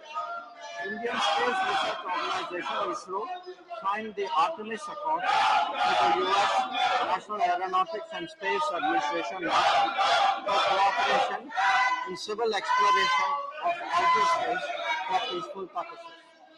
NASA and ISRO announced that they would cooperate in human space flight and launch a joint effort to the International Space Station in 2024. Both countries resolved 6 outstanding bilateral trade disputes in WTO. And I stress, Chairman Sir, that this is very, very extraordinary through mutually agreed solutions. They agreed to strengthen collaboration between the respective SMEs and boost innovation linkages. 5. In the semiconductor domain, 3 US companies made announcements for building a semiconductor assembly and test facility in India and for training Indian engineers and workforce. This too, Chairmanship, is a very important step. It will take forward the semiconductor mission that the Prime Minister is so deeply committed to. Sixth, in the telecommunication sector, both sides agreed to collaborate towards a bilateral trusted network, trusted sources framework, enable participation of Indian companies in the US RIP and Replace program, and undertake core and reciprocal pilot projects. India and USA also agreed to accelerate cooperation in green hydrogen and other emerging sectors. Second, to deepen the people-to-people ties, which are anchored in a 4.4 million Indian diaspora, the US announced its decision to open 2 new consulates in Bengaluru and Ahmedabad. This surge had a big impact in easing up the issue of visas, which is a concern which is shared by many members of the House. India will take steps to operationalize its own consulate in Seattle later this year and identify locations for 2 more new consulates in the US. Seven, both countries agreed to further strengthen higher education partnerships. After the official state visit, the US government has also returned to the government of India 105 cultural antiquities that were illegally started. Nine, given the shared vision of a free, inclusive, open and inclusive Indo-Pacific, both countries agreed to commence an Indo-Ocean dialogue, and USA announced that it would join the Indo-Pacific Nations Initiative, which was announced by India in 2019. And 10, India and USA will work together for the development of digital public infrastructure and strengthen multilateral development to address global challenges. First, honorable members would be interested to know that Prime Minister led the 9th International Day of Yoga on 21 June at the UN headquarters in New York, which was on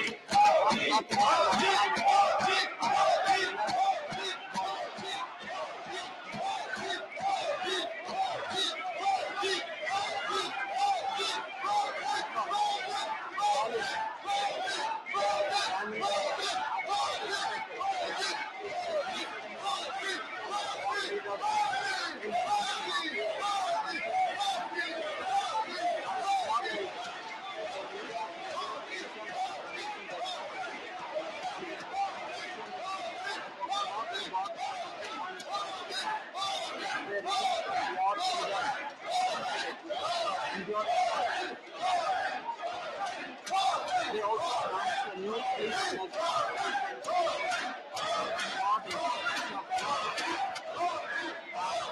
new productivity.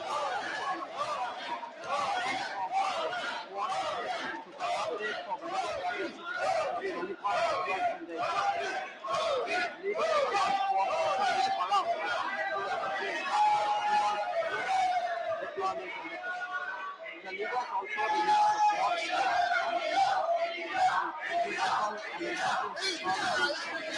apart from reviewing made under the Indo-Pacific Rajya Sabha. Leaders also launched 4 investment and the largest squad leader to India for the next squad summit. Prime Minister participated in the outreach session of the G7 summit on 20 May 2023. He held interactions with the presidents of Indonesia, South Korea, France, Ukraine, and Brazil, the presidents of the EU Commission and the European Council, Prime Ministers of Japan, Vietnam, UK, Cook Islands, Chancellor of Germany, and the US. Prime Minister made his landmark visit to Australia thereafter, holding a bilateral meeting with his Australian counterpart on May 24. Signing a migration and mobility partnership agreement was one of the highlights of the visit. signifying a commitment to support students and explore the global market.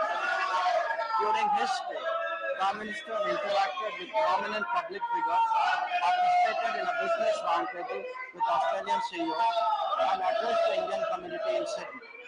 He joined his Australian counterpart to lay the foundation at the Little India Gateway at Harris Park, Sydney. Prime Minister also announced our intention to establish a new consulate in Brisbane, which will definitely help NRIs in Australia. Chairman sir, from July 13-14, 2023, Honorable PM visited France at the invitation of the President. He was the guest of honor at the Bastille Day parade, where a tri-services Indian Armed Forces contingent participated in the parade. This included soldiers of the Punjab regiment that had defended Paris 107 years ago in World War I.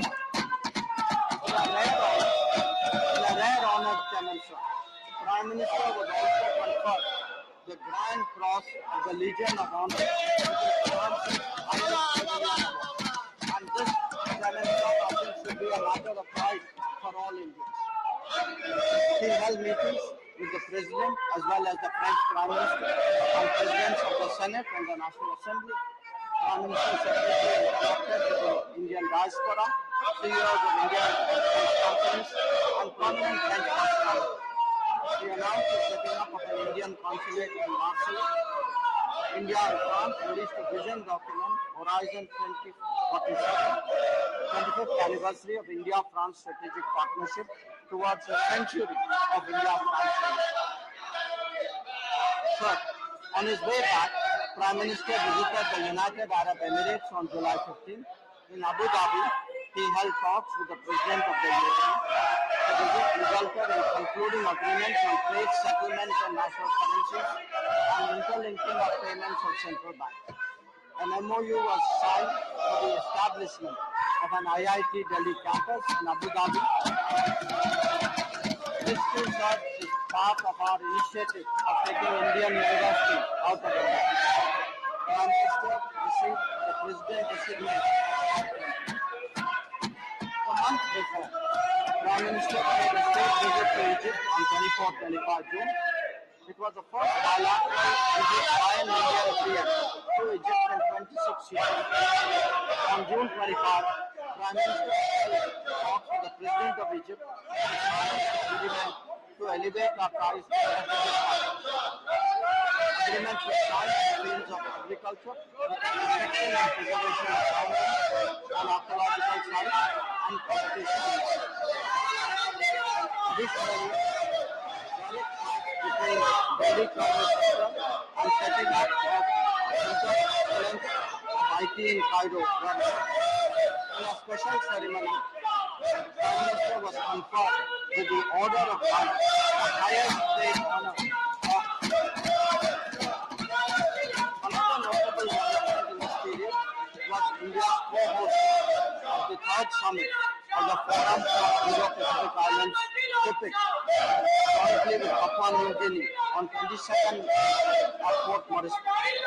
Prime Minister was received with exceptional warmth and courtesy by Pacific leaders, starting with his arrival, and for all honorable members had an opportunity to see that arrival for themselves on the television screen.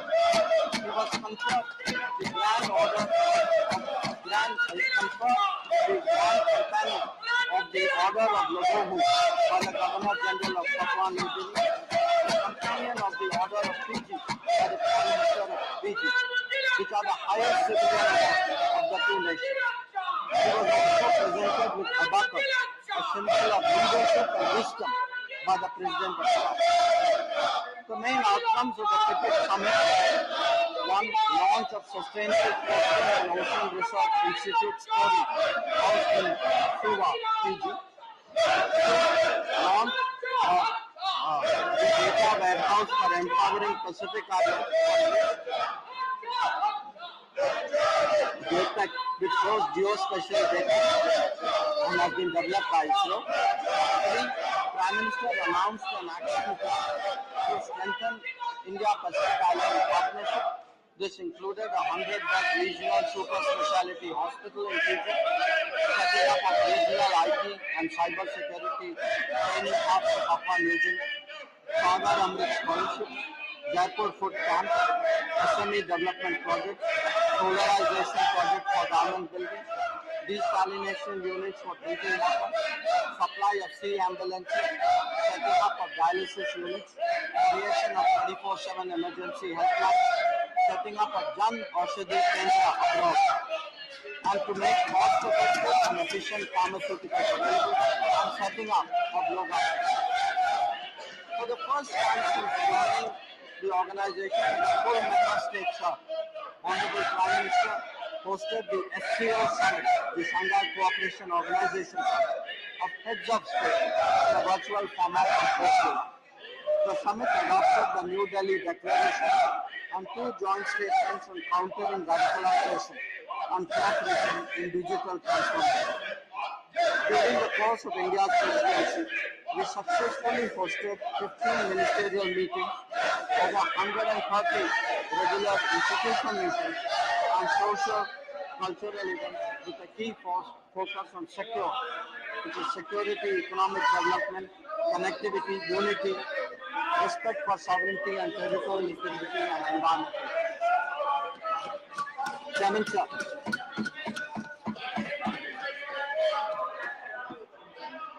Chairman, sir, as part of the Neighborhood First policy, engagements with immediate neighbors have been prioritized over the last decade. 2 prominent visits that honorable members should note are those of the Prime Minister of Nepal and the President of Sri Lanka. The Prime Minister of Nepal paid an official visit to India from May 31 to 3. After bilateral talks, the 2 Prime Ministers participated in virtual groundbreaking ceremonies of 6 projects, including integrated checkpoints, railway lines, petroleum pipeline facilities, and transmission lines. The leaders witnessed the handing over of the Kurpa-Bijalpur section of the railway line. Understandings reached included that on electricity imports from Nepal, as well as allowing export of Nepal's electricity to Bangladesh using the Indian grid. India also committed to expand cross-border petroleum pipeline. Chairman, sir, the President of Sri Lanka paid an official visit to India on 21 July 2023, his first in his capacity as President. Prime Minister and President have conducted discussions and agreed on a vision document to promote connectivity and catalyze prosperity. This covered multiple facets including maritime, air, energy and power, trade, economic and financial, as well as people-to-people connectivity. Agreements were concluded on development projects in Trincomalee district, on animal husbandry and dairy, on renewable energy, and on UPI interface. Prime Minister discussed the issues related to the Tamil community in Sri Lanka and reiterated the need to fulfill their aspirations. He underlined the importance of implementing the 13th Amendment and conducting provincial council elections. Prime Minister also took up the issue of Indian fishermen and requested Sri Lankan side to approach it on a humanitarian basis. Allow me, sir, to briefly turn to the subject of G20. During our presidency, we have been able to focus attention on the most pressing challenges of humanity, especially faced by developing countries. This includes Mission Life for empowering climate-friendly lifestyles and popularization of millets to address the challenge of food security. We have also advocated an inclusive human-centric approach to climate action and development, as well as use of technology to transform the lives of people. Since April 6, we have hosted the G20 Development Ministers meeting in Varanasi, the Agriculture Ministers meeting in Hyderabad, the Tourism Ministers meeting in Goa, the Education Ministers meeting in Pune, the Finance and Central Bank Governors meeting in Hyderabad, Labour and Employment Ministers meeting in Indore, Energy Ministers meeting in Goa, Environment and Climate Sustainability Ministers meeting in Chennai, and the Ministerial meeting on Women's Empowerment in Rajya Sabha. As envisaged, we are realizing our intent to make India's presidency a truly national endeavor and showcase India to the world. I would also like to share with the House that the ministers of MEA have been equally active during this period. My official visits to Uganda, Ethiopia, Mozambique, South Africa, Namibia, and Tanzania, and Africa, to Guyana, Panama, Colombia, and Dominican Republic, and Latin America, apart from visiting Bangladesh, Sweden, and Turkey. The visit to Latin America included co-chairing the India Cabinet and India-Africa ministerial meetings. Many of these visits were the first step. I also visited Indonesia for the foreign ministers meeting under the ASEAN-India format, East Asia Summit, and ASEAN Regional Forum. We saw participation in the second India-Australia-Indonesia trilateral. After Jakarta, I traveled to Thailand to co-chair the 12th foreign ministers meeting on the Mekong cooperation mechanism and also attending the BIMSTEC retreat. In Sweden, I participated in the second EU Indo-Pacific Ministerial Forum and the inaugural session of the India-Europe-US Bilateral Forum. Along with my esteemed colleagues, the Commerce and Industry Minister and the Minister of State for Electronics and Information Technology, we attended the first ministerial meeting of the India-EU Trade and Technology Council in Brussels. In South Africa, I had an opportunity to take part in the BRICS Foreign Ministers meeting and the Friends of BRICS meeting. In the same period, I've had the privilege to host my counterparts from the Republic of Korea, Israel, Philippines, Maldives, and Japan, apart from the Deputy Prime Minister of Russia. I'm chairing the Asia Council of Foreign Ministers in Goa at the G20 Development Ministers meeting in Varanasi. Our ministers of state also actively engaged in promoting India's interests. Sri Muralidharanji oversaw Operation Kaveri from Jeddah in April and paid official visits to Saudi Arabia, Bahrain, Brunei Darussalam, Malaysia, Maldives, and Chile. Srimati Meenakshi Lekiji visited Croatia, Slovenia, and Northern Macedonia. Dr. Rajkumar Ranjan Singh ji visited Singapore and Fiji. During our interlocution, we noticed a growing interest among our partners and business leaders to be part of India's growth story and engage in development partnerships. India's undertaking of greater responsibilities was widely welcomed and our views on key global issues taken seriously. We aim to realize the Prime Minister's vision to make India a leader in democratizing technology, a trusted geography, and an important part of our global supply.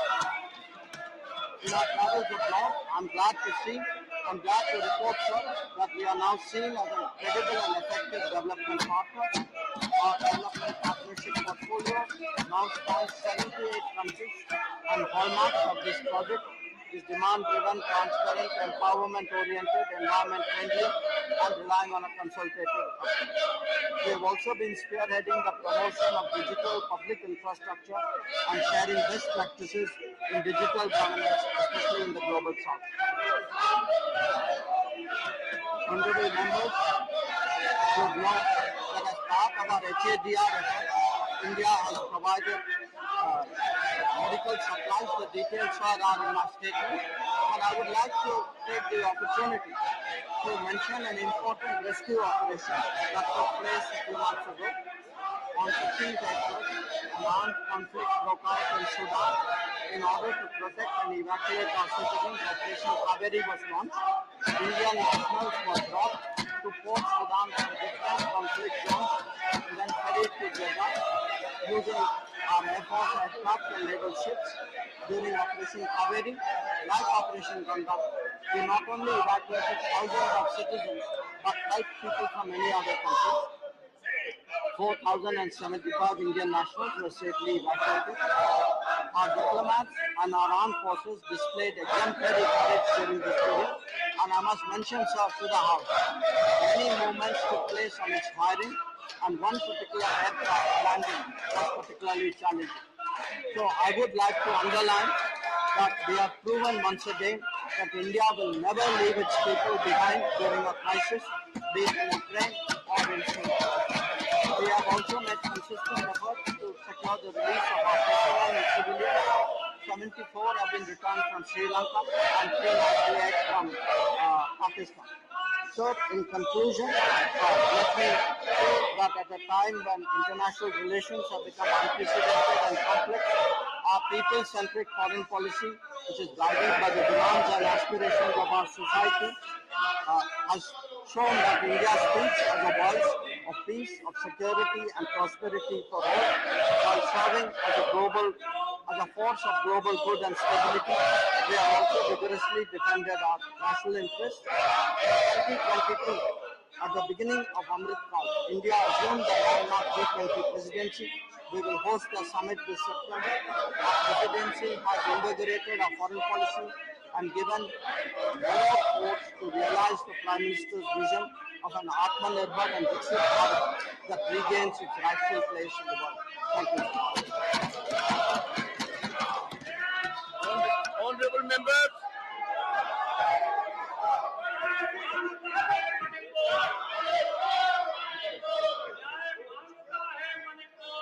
why are you having this posture? Why can't you take your seat? Honorable members, we must never forget the decade belongs to India, the decade belongs to our country, rise of our country is unstoppable, the century belongs to us. I appeal to you to carefully go through the historic achievements that have been reflected in the address by the Foreign Minister. I have noticed during my 3 visits abroad, being citizen of this country is a great honor. Take your seat. Honorable members, can you take your seat? Take your seat. Take your seat. Take. Remember your duties before telling me my duties. No, please. Honorable members, why don't you, honorable members, listen to me what I am saying.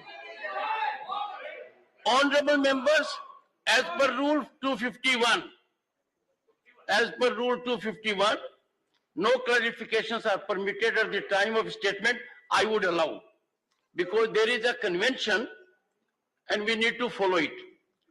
And clarifications are required because, would you please take your seat? You don't believe in growth of the country. You don't believe in historic growth. You don't believe in rising our reputation all over. You don't believe in all achievements the Honorable Minister put up.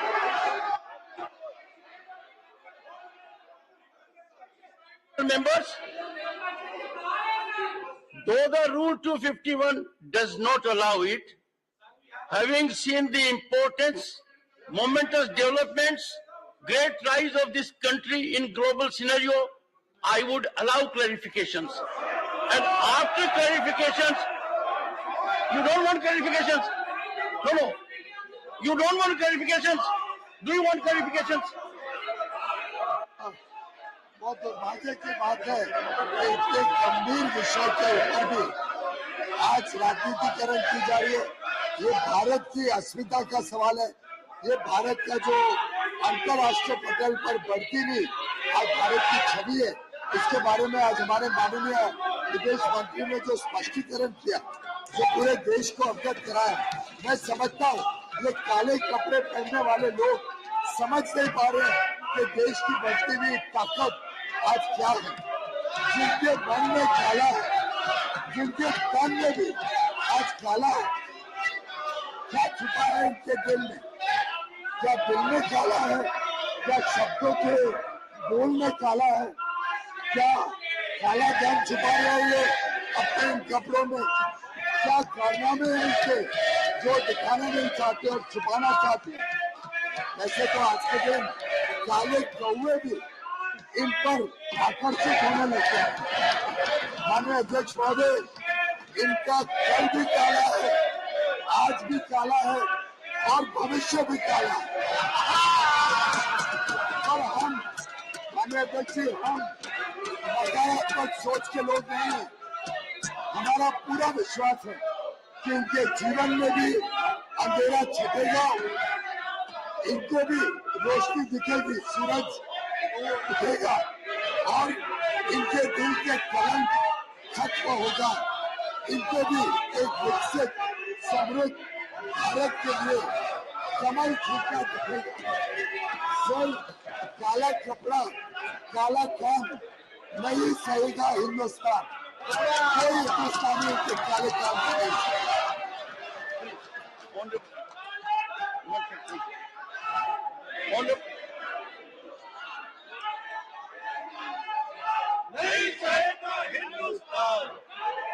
Take your seat. Take your seat. Take your seat. Mr. Leader of House, ask your people to be in order. Take your seat. Take your seat. Take your seat. Honorable members, one second. All of you take your seat. Take your leader of the house has spoken. Now I will allow leader of opposition. I want order in the house. No one will speak before leader of opposition has spoken. Take your seat. Ask them to take your seat.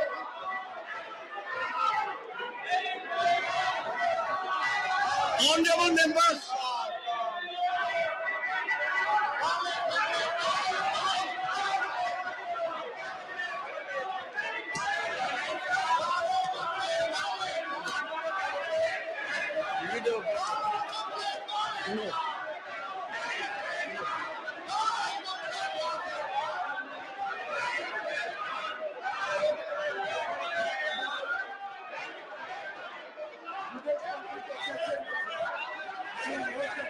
nothing will go on record. Honorable members,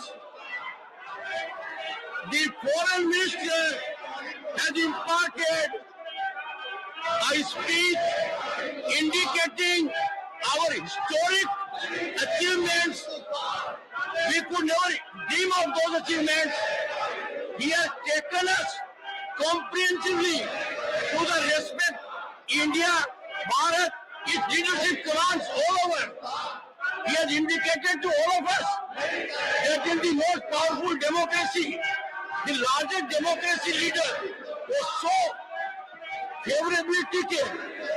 It's a defining moment in international polity for our country.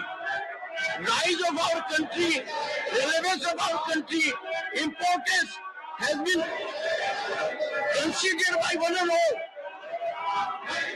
Honorable members, please ask clarification from the Honorable Minister.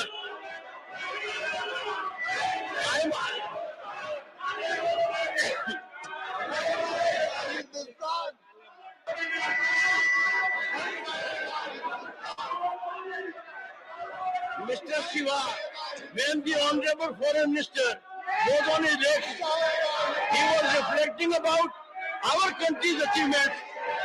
No one was prepared to listen to him. As chairman, you tell me how do I enforce discipline? Please. I want to give floor to leader of the police concept speak. His voice speak. Our honorable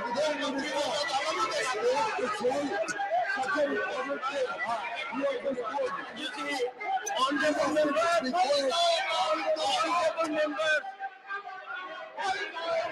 honorable, nothing will go on record. Nothing will go on record. Honorable Foreign Minister has delivered a historic address, very objectively encompassing our formidable achievements, position India enjoys in the world at large. Since these are achievements for every Indian to be proud, these are achievements for every Bharatiya to be proud of. The rise of this country is on account of 1.4 billion people. Why can't we?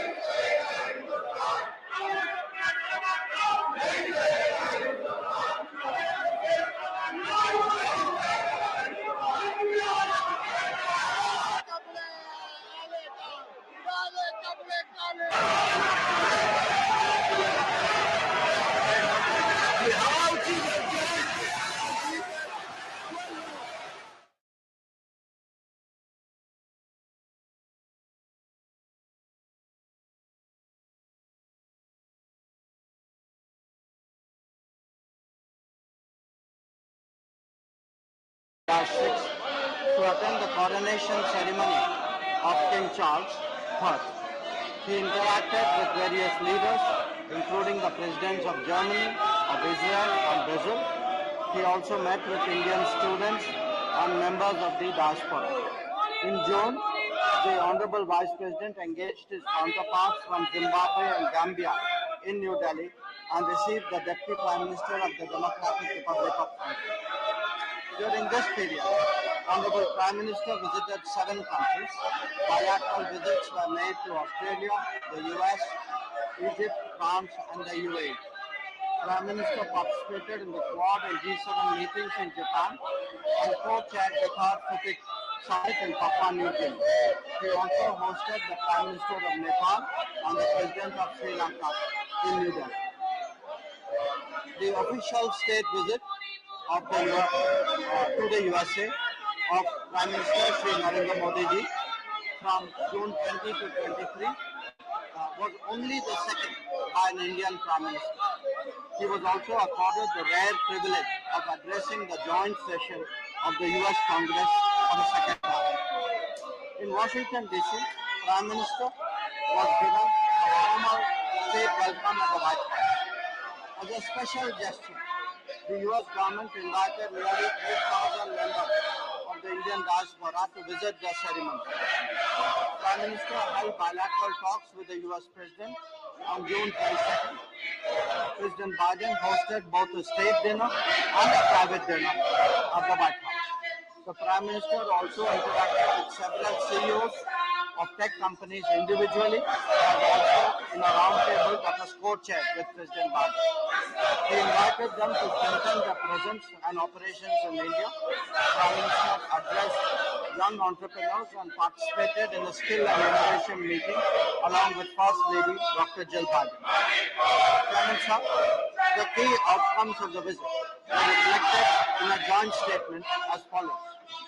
1. Both sides agreed to augment technology cooperation, especially through the Initiative for Critical and Emerging Technologies, ICT, focusing on artificial intelligence, semiconductors, space, quantum, and telecom.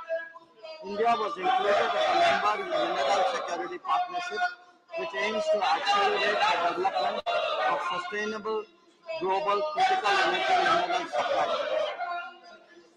2. Under the Defence Industrial Cooperation Roadmap, the defence industries and startups of both countries announced their intent to engage in co-production and other activities. A U.S. company, GE Aerospace, announced that they would manufacture jet engines in India through transfer of technology to attire for our light combat aircraft indigenous production. 3. Indian Space Research Organization, ISRO, signed the Artemis Accord with the U.S. National Aeronautics and Space Administration, NASA, for cooperation in civil exploration of outer space for peaceful purposes. NASA and ISRO announced that they would cooperate in human spaceflight and launch a joint effort to the International Space Station in 2024. Both countries resolved 6 outstanding bilateral trade disputes in WTO. And I stress, Chairman Sir, that this is very, very extraordinary through mutually agreed solutions. They agreed to strengthen collaboration between the respective SMEs and boost innovation linkages. 5. In the semiconductor domain, 3 U.S. companies made announcements for building a semiconductor assembly and test facility in India and for training Indian engineers and workforce. This too, Chairman Sir, is a very important step. It will take forward the semiconductor mission that the Prime Minister is so deeply committed to.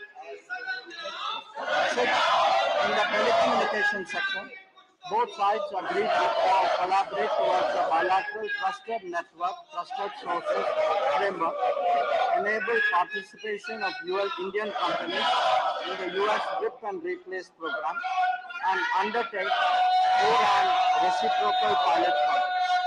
India and USA also agreed to accelerate cooperation in green hydrogen and other emerging technologies.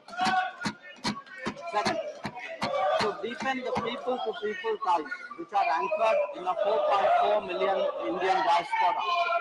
The US announced its decision to open 2 new consulates in Bengaluru and Ahmedabad.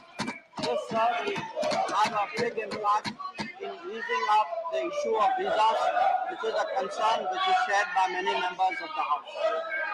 India will take steps to operationalize its own consulate in Seattle later this year and identify locations for 2 more new consulates in the US. Seven, both countries agreed to further strengthen higher education partnerships. After the official state visit, the US government has also returned to the government of India 105 cultural antiquities that were illegally trafficked. Nine, given the shared vision of free, inclusive, open and inclusive Indo-Pacific, both countries agreed to commence an Indo-Ocean dialogue, and USA announced that it would join the Indo-Pacific Missions Initiative announced by India in 2019. And 10, India and USA will work together for the development of digital public infrastructure and strengthen multilateral development to address global challenges. First, honorable members will be interested to know that Prime Minister led the 9th International Day of Yoga on 21 June at the UN headquarters in New York, which was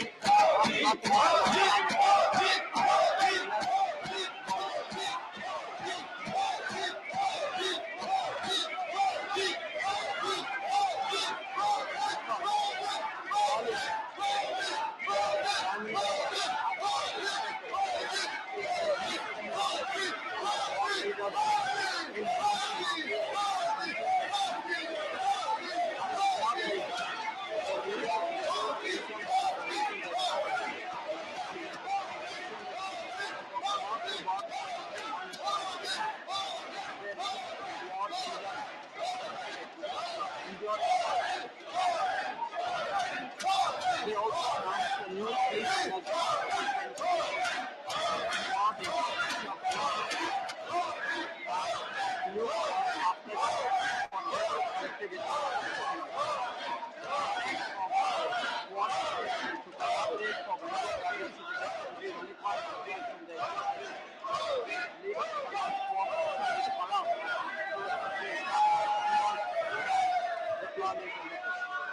The leaders also released a SWOT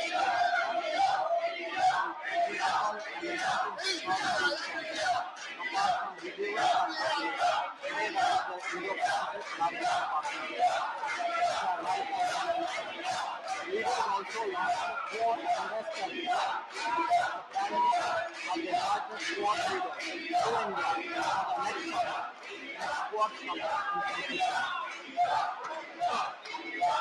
Prime Minister participated in the outreach session of the G7 summit on 20 May 2023.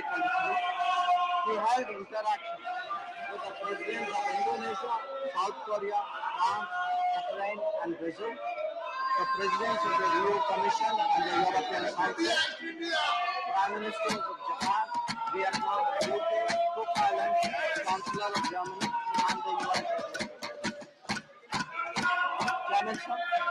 Prime Minister made his landmark visit to Australia thereafter, holding a bilateral meeting with his Australian counterpart on May 24.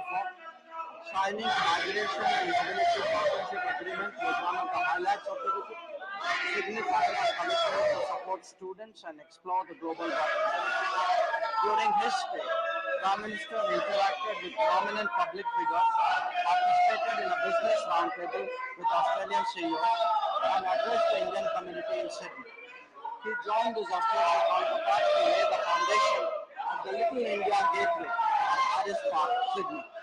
Prime Minister also announced our intention to establish a new consulate in Brisbane, which will definitely help NRIs in Australia. Chairman Sir, from July 13-14, 2023, Honorable PM visited France at the invitation of the President. He was the guest of honor at the Bastille Day parade, where a tri-services Indian Armed Forces contingent participated in the parade. This included soldiers of the Punjab regiment that had defended Paris 107 years ago in World War I. In a rare honor chairmanship, the Prime Minister was also conferred the Grand Cross of the Legion of Honor, which is France's highest civilian award. And this chairmanship, I think, should be a matter of pride for all Indians. He held meetings with the President as well as the French Prime Minister and Presidents of the Senate and the National Assembly. Prime Minister Secretary interacted with the Indian diaspora, CEOs of Indian and French companies, and prominent French personalities.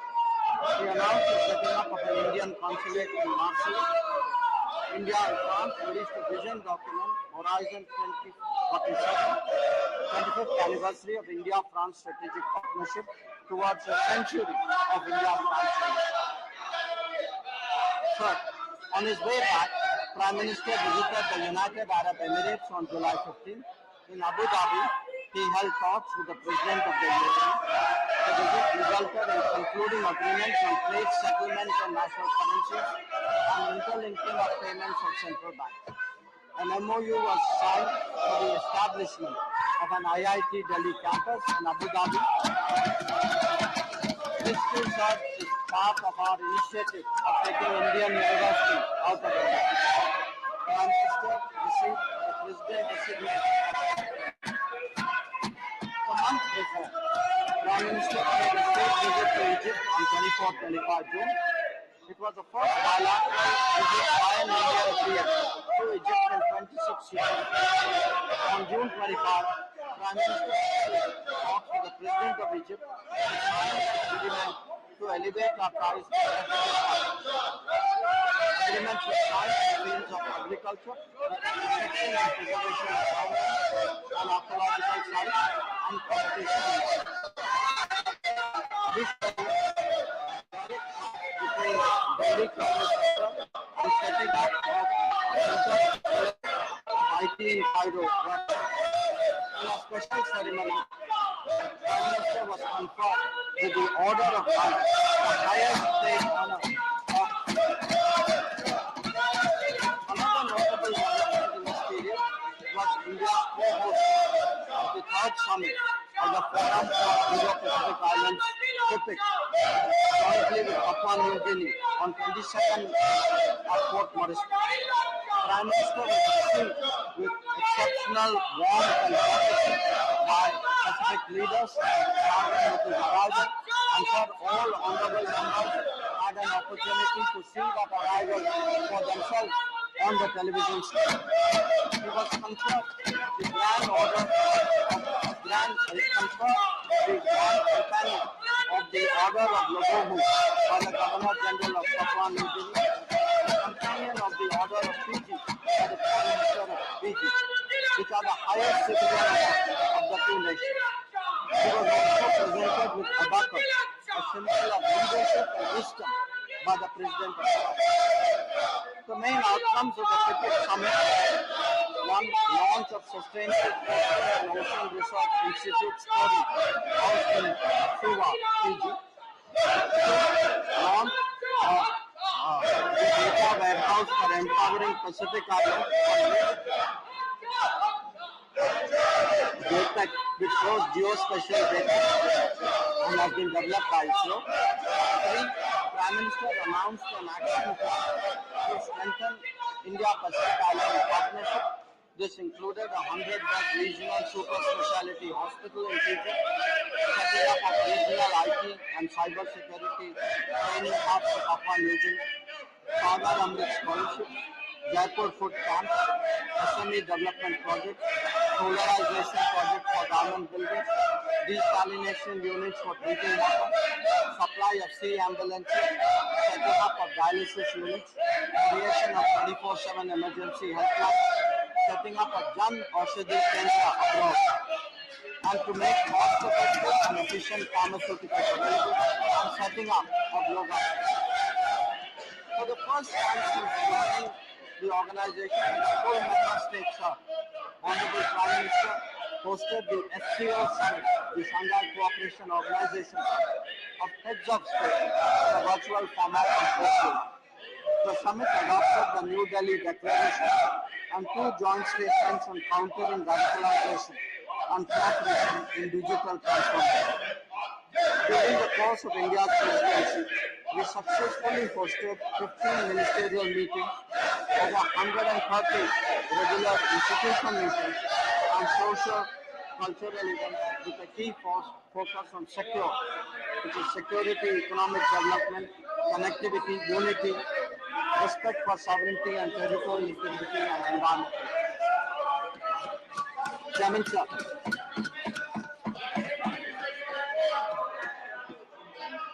Chairman, sir, as part of the Neighborhood First policy, engagements with immediate neighbors have been prioritized over the last year.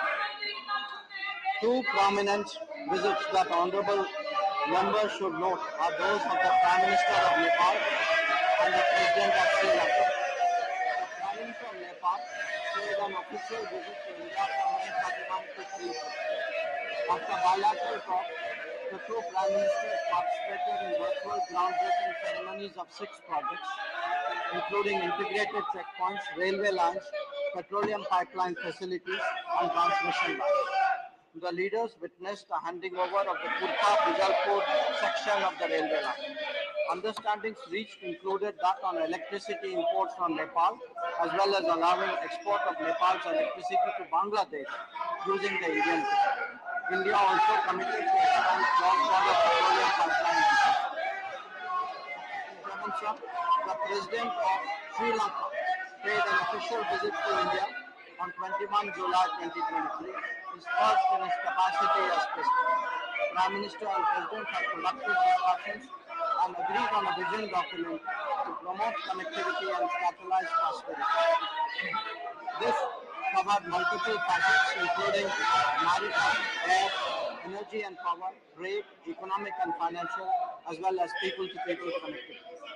Agreements were concluded on development projects in Trincomalee district, on animal husbandry and dairy, on renewable energy, and on UPI interface. Prime Minister discussed the issues related to the Tamil community in Sri Lanka and reiterated the need to fulfill their aspirations. He underlined the importance of implementing the 13th Amendment and conducting provincial council elections. Prime Minister also took up the issue of Indian fishermen and requested Sri Lankan side to approach it on a humanitarian basis. Allow me, sir, to briefly turn to the subject of G20. During our presidency, we have been able to focus attention on the most pressing challenges of humanity, especially faced by developing countries. This includes Mission Life for empowering climate-friendly lifestyles and popularization of millets to address the challenge. We have also advocated an inclusive human-centric approach to climate action and development, as well as use of technology to transform the lives of people. Since April 6, we have hosted the G20 Development Ministers meeting in Varanasi, the Agriculture Ministers meeting in Hyderabad, the Tourism Ministers meeting in Goa, the Education Ministers meeting in Pune, the Finance and Central Bank Governors meeting in Hyderabad, Labour and Employment Ministers meeting in Indore, Energy Ministers meeting in Goa, Environment and Climate Sustainability Ministers meeting in Chennai, and the Ministerial meeting on Women's Empowerment in Kazan. As envisaged, we are realizing our intent to make India's presidency a truly national endeavor and showcase India to the world. I would also like to share with the House that the Ministers of MEA have been equally active during this period. My official visits to Uganda, Ethiopia, Mozambique, South Africa, Namibia, and Tanzania and Africa, to Guyana, Panama, Colombia, and Dominican Republic in Latin America, apart from visiting Bangladesh, Sweden, and Belgium. The visit to Latin America included co-chairing the India Cabinet and India-SICA ministerial meetings. Many of these visits were the first step. I also visited Indonesia for the Foreign Ministers meeting under the ASEAN-India format, East Asia Summit, ASEAN Regional Forum. Before we saw participation in the second India-Australia-Indonesia trilateral. After Jakarta, I traveled to Thailand to co-chair the 12th Foreign Ministers meeting on the Mekong cooperation mechanism and also attending the BIMSTEC retreat. In Sweden, I participated in the second EU Indo-Pacific Ministerial Forum and the inaugural session of the India-Europe-US Trilateral Forum. Along with my esteemed colleagues, the Commerce and Industry Minister and the Minister of State for Electronics and Information Technology, we attended the first ministerial meeting of the India-EU Trade and Technology Council in Brussels. In South Africa, I had an opportunity to take part in the BRICS Foreign Ministers meeting and the Friends of BRICS meeting. In the same period, I've had the privilege to host my counterparts from the Republic of Korea, Israel, Philippines, Maldives, and Japan, apart from the Deputy Prime Minister of Russia. I'm chairing the Asia Council of Foreign Ministers in Goa at the G20 Development Ministers meeting in Varanasi. Our ministers at state also actively engaged in promoting India's interests. Sri Muralidharanji oversaw Operation Kaveri from Jeddah in April and paid official visits to Saudi Arabia, Bahrain, Brunei Darussalam, Malaysia, Maldives, and Syria. Srimati Meenakshi Lekiji visited Croatia, Slovenia, and Northern Macedonia. Dr. Rajkumar Ranjan Singh ji visited Singapore and Fiji. During our interlocution, we noticed a growing interest among our partners and business leaders to be part of India's growth story and engage in development partnerships. India's undertaking of greater responsibilities was widely welcomed and our views on key global issues taken seriously. We aim to realize the Prime Minister's vision to make India a leader in democratizing technology, a trusted geography, and an important part of our global supply. In our travels abroad, I'm glad to report, sir, that we are now seen as a credible and effective development partner. Our development partnership portfolio now spans 78 countries, and hallmarks of this project is demand-driven, transparent, empowerment-oriented, environment-friendly, and relying on a consultative approach. We have also been spearheading the promotion of digital public infrastructure and sharing best practices in digital governance, especially in the global south. Honorable members should know that as part of our HADR effort, India has provided medical supplies. The details are in my statement. And I would like to take the opportunity to mention an important rescue operation that took place a few months ago. On 15th April, an armed conflict broke out in Sudan. In order to protect and evacuate our citizens, Operation Kaveri was launched. Indian nationals were brought to Port Sudan from different conflict zones and then ferried to Jeddah using our Air Force aircraft and naval ships. During Operation Kaveri, like Operation Ganga, we not only evacuated thousands of citizens but helped people from many other countries. 4,075 Indian nationals were safely evacuated. Our diplomats and our armed forces displayed exemplary courage during this period. And I must mention, sir, to the House, many movements took place on its firing, and one particular aircraft landing was particularly challenging. So I would like to underline that we have proven once again that India will never leave its people behind during a crisis, be it in Ukraine or in Syria. We have also made consistent efforts to secure the release of our personnel and civilians. 74 have been returned from Sri Lanka and 398 from Pakistan.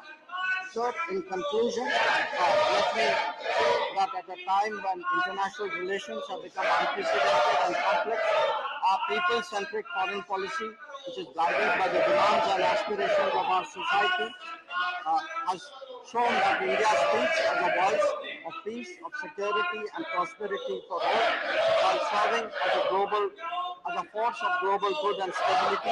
We have also vigorously defended our national interests. In 2022, at the beginning of Amrit Kaal, India assumed the Denmark G20 presidency. We will host a summit this September. Our presidency has invigorated our foreign policy and given more force to realize the Prime Minister's vision of an Atmanirbhar and Viksit Bharat that regains its rightful place in the world. Thank you. Honorable members,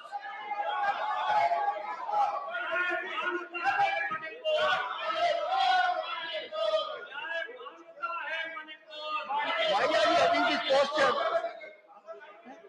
Why can't you take your seat? Honorable members, we must never forget the decade belongs to India, the decade belongs to our country, rise of our country is unstoppable, the century belongs to us. I appeal to you to carefully go through the historic achievements that have been reflected in the address by the Foreign Minister. I have noticed during my 3 visits abroad, being citizen of this country is a great honor. Take your seat.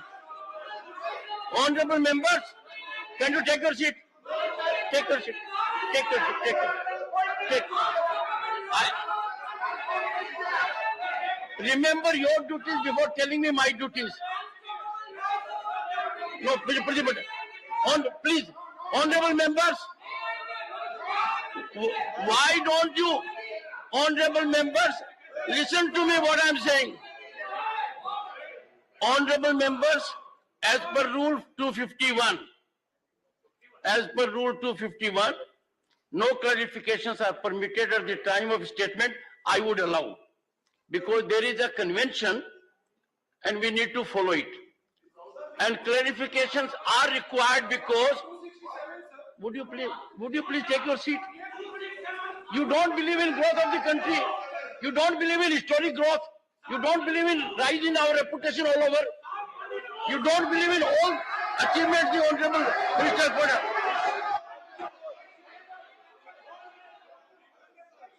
Members, though the Rule 251 does not allow it, having seen the importance, momentous developments, great rise of this country in global scenario, I would allow clarifications. And after clarifications, you don't want clarifications? No. You don't want clarifications? Do you want clarifications? बहुत दुर्भाग्य की बात है कि इतने गंभीर विषय के ऊपर भी आज राजनीतिकरण की जा रही है। ये भारत की अस्मिता का सवाल है। ये भारत का जो अंतर्राष्ट्रीय पटल पर बढ़ती हुई आज भारत की छवि है, इसके बारे में आज हमारे माननीय विदेश मंत्री ने जो स्पष्टीकरण किया, जो पूरे देश को अवगत कराया, मैं समझता हूँ ये काले कपड़े पहनने वाले लोग समझ नहीं पा रहे हैं कि देश की बढ़ती हुई ताकत आज क्या है। जिनके मन में काला है, जिनके तन में भी आज काला है, क्या छुपा है इनके दिल में? क्या दिल में काला है? क्या शब्दों के बोल में काला है? क्या काला धन छुपा रहे हैं ये अपने इन कपड़ों में? क्या कारनामे हैं इनके जो दिखाना नहीं चाहते और छुपाना चाहते हैं? ऐसे तो आज के दिन काले कौवे भी इन पर आकर्षित होने लगते हैं। माननीय अध्यक्ष महोदय, इनका कल भी काला है, आज भी काला है और भविष्य भी काला है। और हम माननीय अध्यक्ष जी, हम नकारात्मक सोच के लोग नहीं हैं। हमारा पूरा विश्वास है कि इनके जीवन में भी अंधेरा छटेगा, इनको भी रोशनी दिखेगी, सूरज दिखेगा और इनके दिल के कलंक खत्म होगा। इनको भी एक विकसित समृद्ध भारत के लिए कमल खिलता दिखेगा। सिर्फ काला कपड़ा, काला काम नहीं सहेगा हिंदुस्तान। कोई हिंदुस्तानी के काले काम नहीं।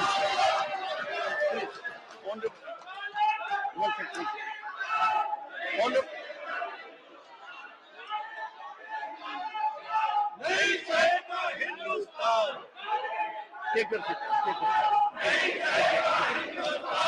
Take your seat. Take your seat. Mr. Leader of House, ask your people to be in order. Take your seat. Take your seat. Take your seat. Take your seat. Honorable members, one second. All of you take your seat. Take your leader of the house has spoken. Now I will allow leader of opposition. I want order in the house. No one will speak before leader of opposition has spoken. Take your seat. Ask them to take your seat.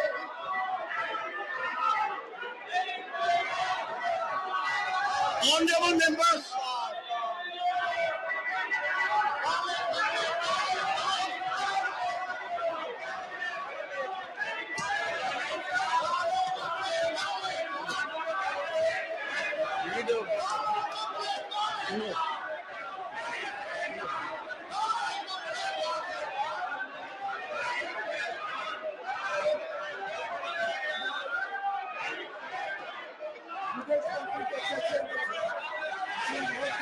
nothing will go on record. Honorable members, the foreign minister has imparted a speech indicating our historic achievements. We could never dream of those achievements. He has taken us comprehensively to the respect India, Bharat, its leadership commands all over. He has indicated to all of us that in the most powerful democracy, the largest democracy leader was so favorably treated. It's a defining moment in international polity for our country. Rise of our country, relevance of our country, importance has been considered by one and all. Honorable members, please ask clarification from the Honorable Minister.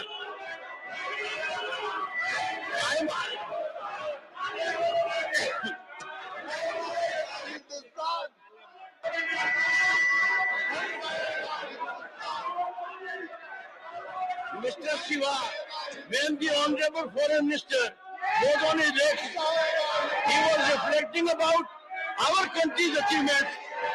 No one was prepared to listen to him. As chairman, you tell me how do I enforce discipline? Please. I want to give support to leader of the police concept speak. His whole session speak. Our honorable Prime Minister, you see, honorable members,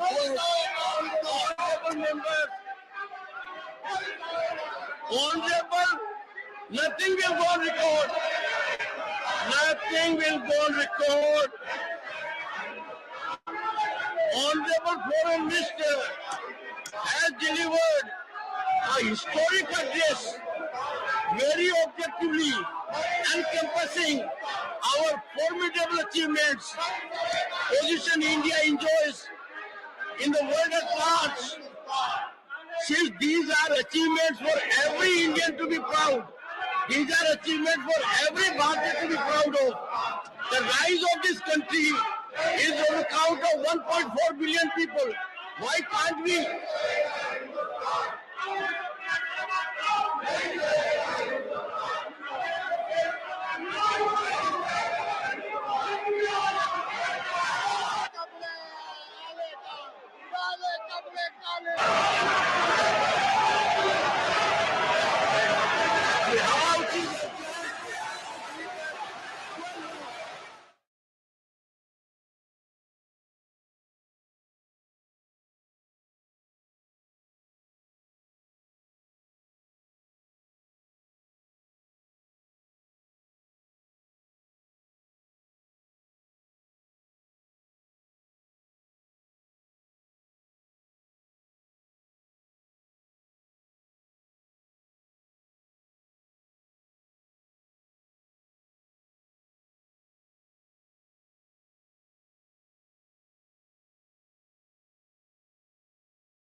collaboration between the respective SMEs and boost innovation linkages. 5. In the semiconductor domain, 3 US companies made announcements for building a semiconductor assembly and test facility in India and for training Indian engineers and workforce. This too, Chairman said, is a very important step. It will take forward the semiconductor mission that the Prime Minister is so deeply committed to. 6. In the telecommunication section, both sides agreed to collaborate towards a bilateral trusted network, trusted sources framework, enable participation of Indian companies in the US RIP and Replace program, and undertake core and reciprocal pilot projects.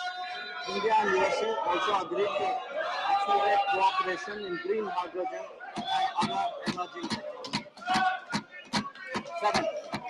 To deepen the people-to-people ties, which are anchored in a 4.4 million Indian diaspora, the US announced its decision to open 2 new consulates in Bengaluru and Ahmedabad. This will have a big impact in easing up the issue of visas, which is a concern which is shared by many members of the House. India will take steps to operationalize its own consulate in Seattle later this year and identify locations for 2 more new consulates in the US. 7. Both countries agreed to further strengthen higher education partnerships. After the official state visit, the US government has also returned to the government of India 105 cultural antiquities that were illegally trafficked. 9. Given the shared vision of a free, inclusive, open and inclusive Indo-Pacific, both countries agreed to commence an interpersonal dialogue, and USA announced that it would join the Indo-Pacific Nations Initiative that was announced by India in 2019. And 10. India and USA will work together for the development of digital public infrastructure and strengthen multilateral development to address global challenges. So, honorable members would be interested to know that Prime Minister led the 9th International Day of Yoga on 21 June at the UN headquarters in New York, which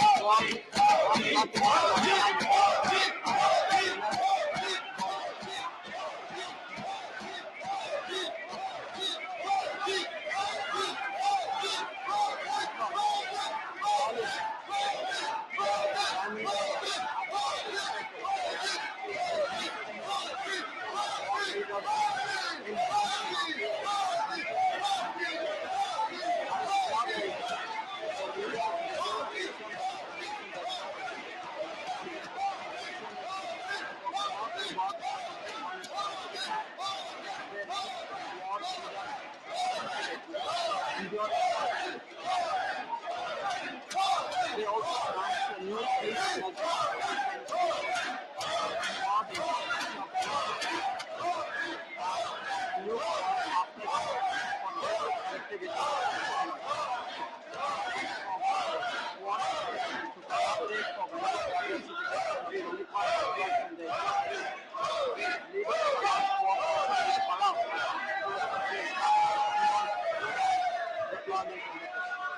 The leaders also released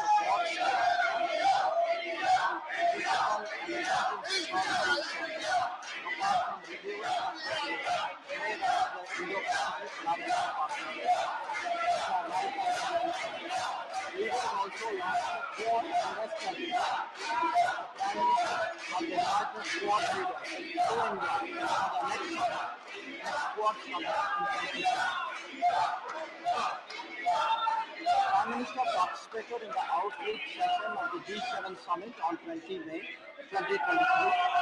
He held interaction with the presidents of Indonesia, South Korea, France, Ukraine, and Brazil, the presidents of the EU Commission and the European Council, Prime Ministers of Japan, Vietnam, UK, Cook Islands, Chancellor of Germany, and the US. Chairman, Prime Minister made his landmark visit to Australia thereafter, holding a bilateral meeting with his Australian counterpart on May 24th. Signing a migration and mobility partnership agreement was one of the highlights of the visit, signifying a commitment to support students and explore the global market. During his stay, Prime Minister interacted with prominent public figures, participated in a business roundtable with Australian CEOs, and addressed the Indian community in Sydney. He joined his Australian counterpart to lay the foundation of the Little India Gateway at Harris Park, Sydney. Prime Minister also announced our intention to establish a new consulate in Brisbane, which will definitely help NRIs in Australia. Jansatta, from July 13-14, 2023, Honorable PM visited France at the invitation of the President. He was the guest of honor at the Bastille Day parade, where a tri-services Indian Armed Forces contingent participated in the parade. This included soldiers of the Punjab regiment that had defended Paris 107 years ago in World War I. In a rare honor of Jansatta, Prime Minister was also conferred the Grand Cross of the Legion of Honor, which is France's highest civilian award. And this Jansatta, I think, should be a matter of pride for all Indians. He held meetings with the President as well as the French Prime Minister and Presidents of the Senate and the National Assembly. Prime Minister Secretary interacted with the Indian diaspora, CEOs of Indian companies, and prominent French nationalities. He announced the setting up of an Indian consulate in Marseille. India and France released a vision document, Horizon 2047, 25th anniversary of India-France strategic partnership towards a century of India-France relations. So, on his way back, Prime Minister visited the United Arab Emirates on July 15. In Abu Dhabi, he held talks with the President of the UAE. The visit resulted in concluding agreements on trade settlements and national currencies and interlinking of payments of central banks. An MOU was signed for the establishment of an IIT Delhi campus in Abu Dhabi. This research is part of our initiative of taking Indian universities out of India. Prime Minister received the President designate. A month before, Prime Minister made a state visit to Egypt on 24-25 June. It was the first bilateral visit by an Indian PM to Egypt in 26 years. On June 25, Prime Minister the President of Egypt to elevate our ties. Agreements were signed in the fields of agriculture, protection and preservation of environment and archaeological sites, and competition. Additionally, direct ties between Delhi private sector and setting up of Center of Excellence of IT in Cairo were made. In a special ceremony, Prime Minister was conferred with the Order of Honor, the highest state honor. Another notable development in this period was India's co-host of the third summit of the Forum for Indo-Pacific Islands, jointly with Papua New Guinea on 22nd at Port Moresby. Prime Minister was received with exceptional warmth and courtesy by Pacific leaders, starting with his arrival, and for all honorable members had an opportunity to see that arrival for themselves on the television screen. He was conferred the Grand Order of Grand Companion of the Order of Logohu by the Governor General of Papua New Guinea, the Companion of the Order of Fiji by the Prime Minister of Fiji, which are the highest civilian awards of the two nations. He was also presented with abacus, a symbol of leadership and wisdom, by the President of France. The main outcomes of the cricket summit: one, launch of Sustainable Coastal and Ocean Research Institute story housed in Suva, Fiji. Launch of the data warehouse for empowering Pacific Islands. JPEG, which shows geospatial data and has been developed by ISRO. 3. Prime Minister announced an action plan to strengthen India-Pacific Island partnership. This included a 100-bed regional super specialty hospital in Fiji, setting up of regional IT and cyber security training hubs in Papua New Guinea, Sagar Amrit scholarships, Jaipur food camps, SME development projects, solarization project for government buildings, desalination units for drinking water, supply of sea ambulances, setting up of dialysis units, creation of 24/7 emergency helpline, setting up a Jan Aushadhi Kendra abroad, and to make cost-effective and efficient pharmaceuticals available, and setting up of yoga. For the first time since joining the organization, the full member states are Honorable Prime Minister hosted the SCO Summit, the Shanghai Cooperation Organization Summit, of heads of state in a virtual format on Thursday. The summit adopted the New Delhi Declaration and 2 joint statements on countering radicalization and cooperation in digital transformation. During the course of India's presidency, we successfully hosted 15 ministerial meetings, over 130 regular institutional meetings, and social cultural events with a key focus on secure, which is security, economic development, connectivity, unity, respect for sovereignty and territorial integrity, and environment. Chairman, sir.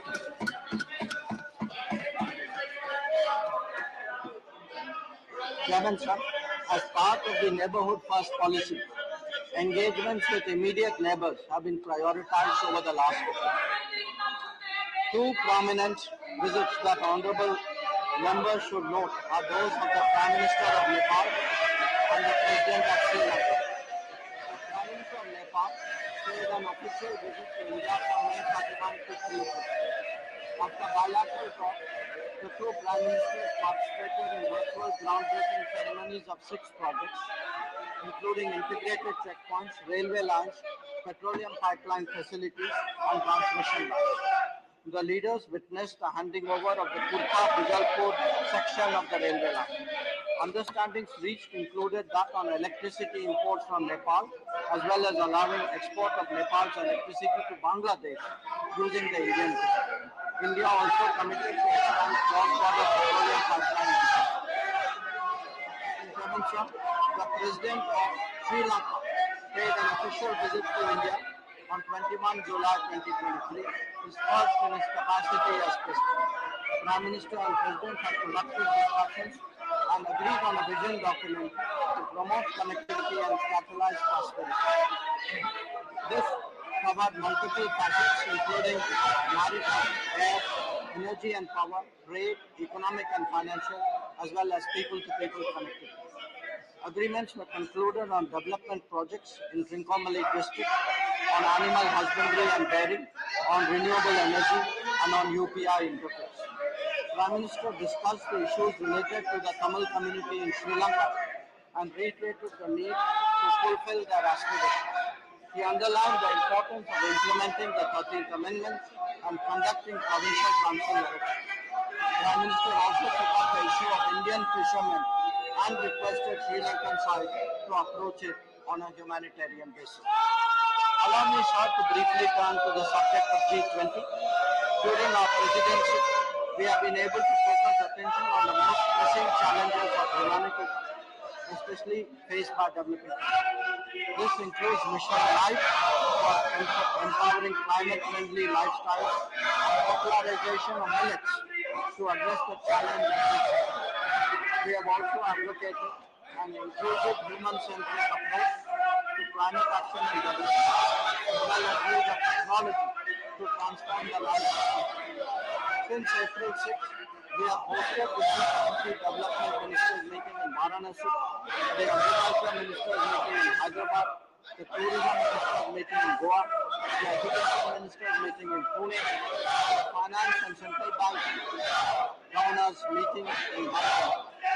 Labor and Employment Ministers meeting in Indore, Energy Ministers meeting in Goa, Environment and Climate Sustainability Ministers meeting in Chennai, and the Ministerial meeting on Women's Empowerment in Bangalore.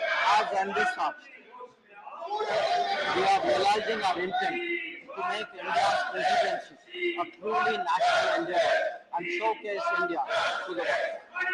I would also like to share with the House that ministers of MEA have been equally active during this period. My official visits to Uganda, Ethiopia, Mozambique, South Africa, Namibia, and Tanzania in Africa, to Guyana, Panama, Colombia, and Dominican Republic in Latin America, apart from visiting Bangladesh, Sweden, and Turkey. The visit to Latin America included co-chairing the India-Africa and India-Africa ministerial meetings. Many of these visits were the first step. I also visited Indonesia for the Foreign Ministers meeting under the ASEAN-India format, East Asia Summit, and ASEAN Regional Forum. Before we saw participation in the second India-Australia-Indonesia trilateral. After Jakarta, I traveled to Thailand to co-chair the 12th Foreign Ministers meeting on the Mekong Cooperation Mechanism, as also attending the BIMSTEC retreat. In Sweden, I participated in the second EU Indo-Pacific Ministerial Forum and the inaugural session of the India-Europe-US Trilateral Forum. Along with my esteemed colleagues, the Commerce and Industry Minister and the Minister of State for Electronics and Information Technology, we attended the first ministerial meeting of the India-EU Trade and Technology Council in Brussels. In South Africa, I had an opportunity to take part in the BRICS Foreign Ministers meeting and the Friends of BRICS meeting. In the same period, I've had the privilege to host my counterpart from the Republic of Korea, Israel, Philippines, Maldives, and Japan, apart from the Deputy Prime Minister of Russia. I'm chairing the Asia Council of Foreign Ministers in Goa at the G20 Development Ministers meeting in Varanasi. Our ministers of state also actively engaged in promoting India's interests.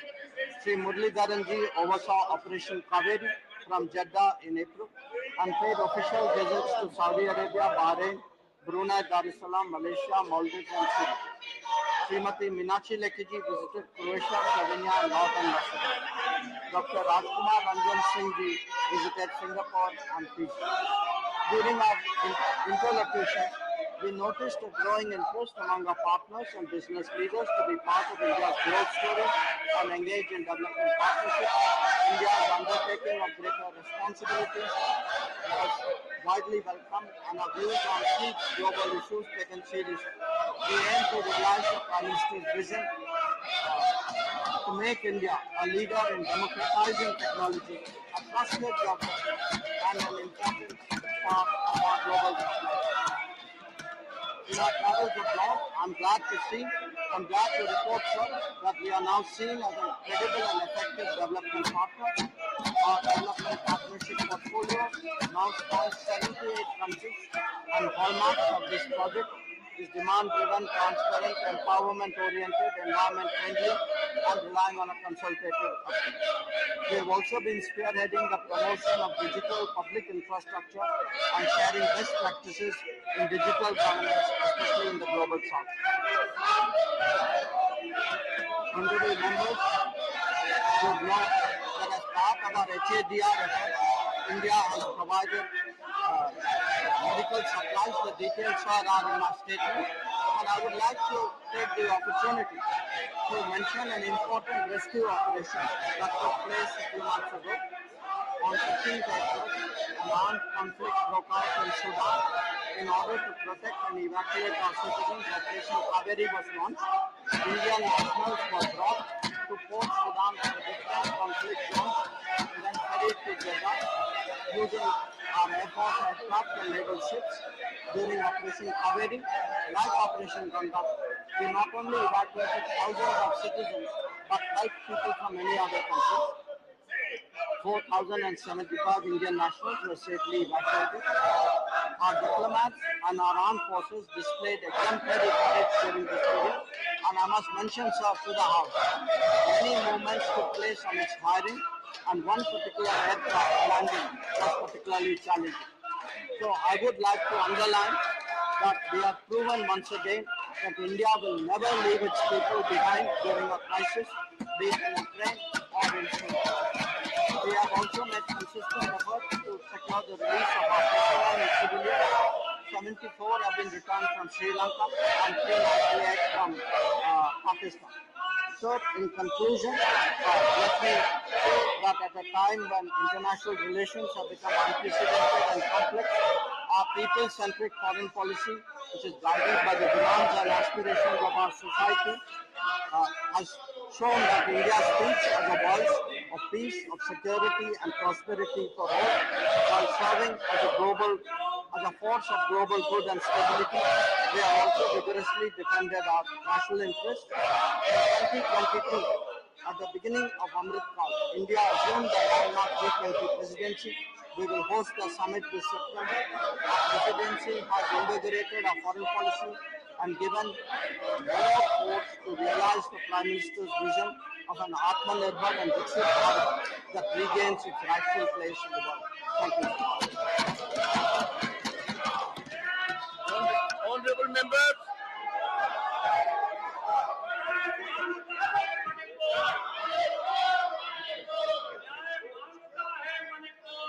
why are you having this posture?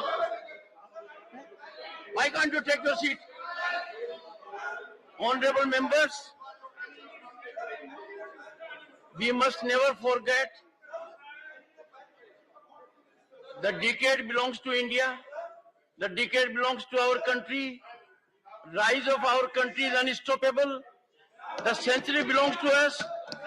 I appeal to you to carefully go through the historic achievements that have been reflected in the address by the Foreign Minister. I have noticed during my 3 visits abroad, being citizen of this country is a great honor. Take your seat. Honorable members, can you take your seat? Take your seat. Take your seat. Take your seat. Remember your duties before telling me my duties. No, please. Honorable members, why don't you, honorable members, listen to me what I am saying. Honorable members, as per Rule 251, no clarifications are permitted at the time of statement.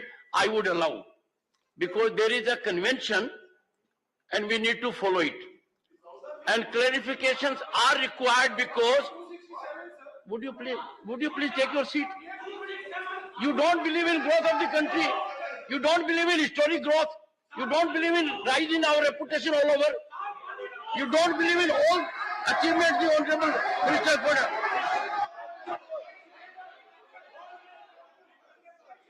Members,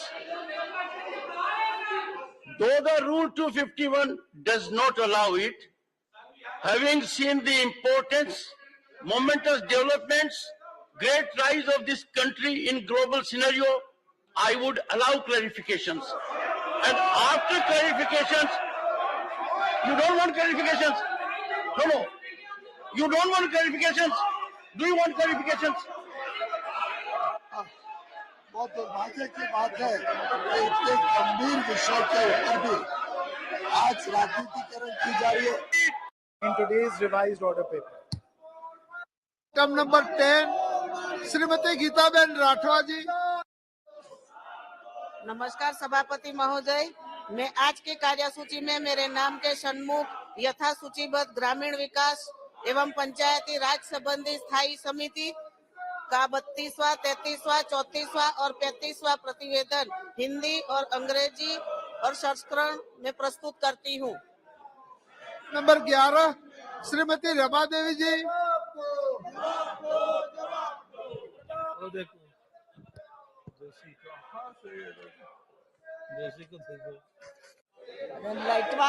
ठीक. सभापति महोदय,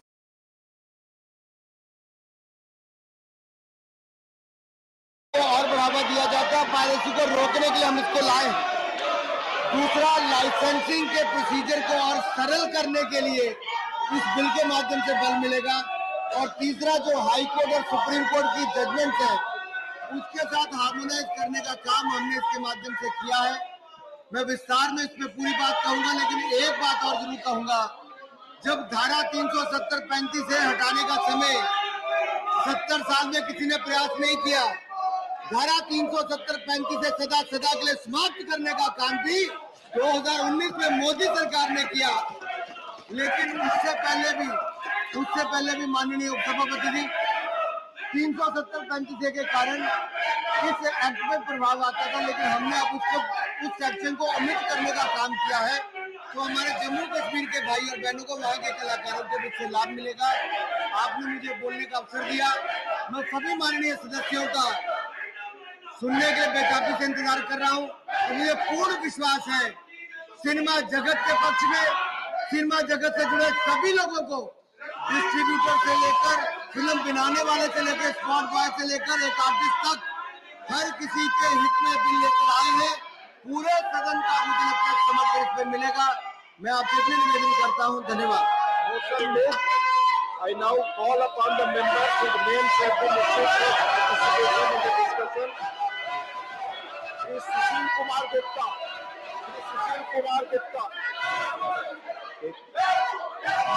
मान्य, please take your seats. Please take your seats.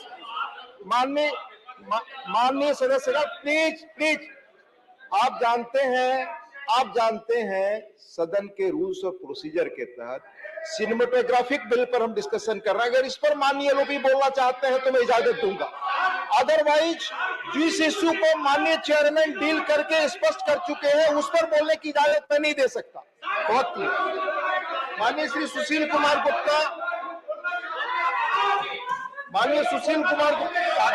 कानून अगर के लिए बराबर है। माननीय लोग भी तो मैं इजाजत दूंगा।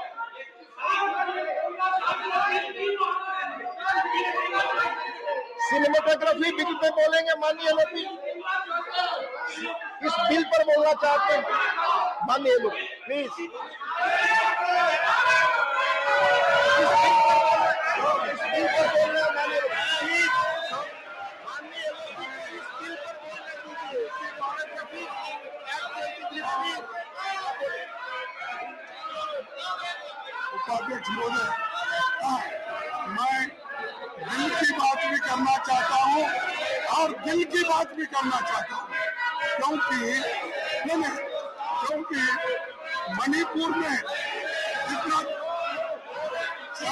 Manipur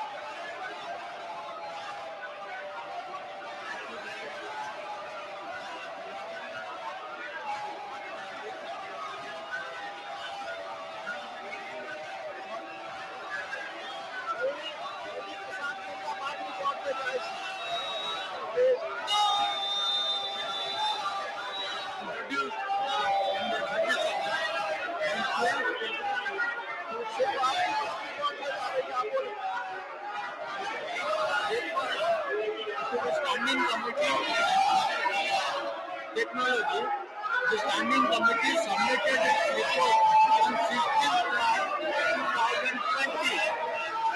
The cinema was prepared after several rounds of stakeholder consultations introduced in the parliament. It proposes to amend the Cinema Act 1952. It has provisions for household penal, provisions for film piracy. This is very important. Film piracy, absolutely I agree with the Honorable Minister that it is like a thinner and it takes away all the vitality of film industry and the film industry of India, which is economically viable. It is becoming unviable for this virus.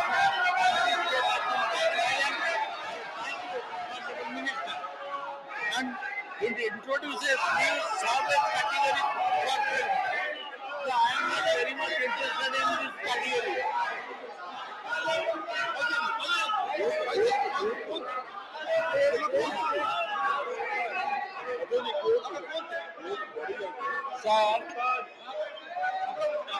Sir, in the introduces, please.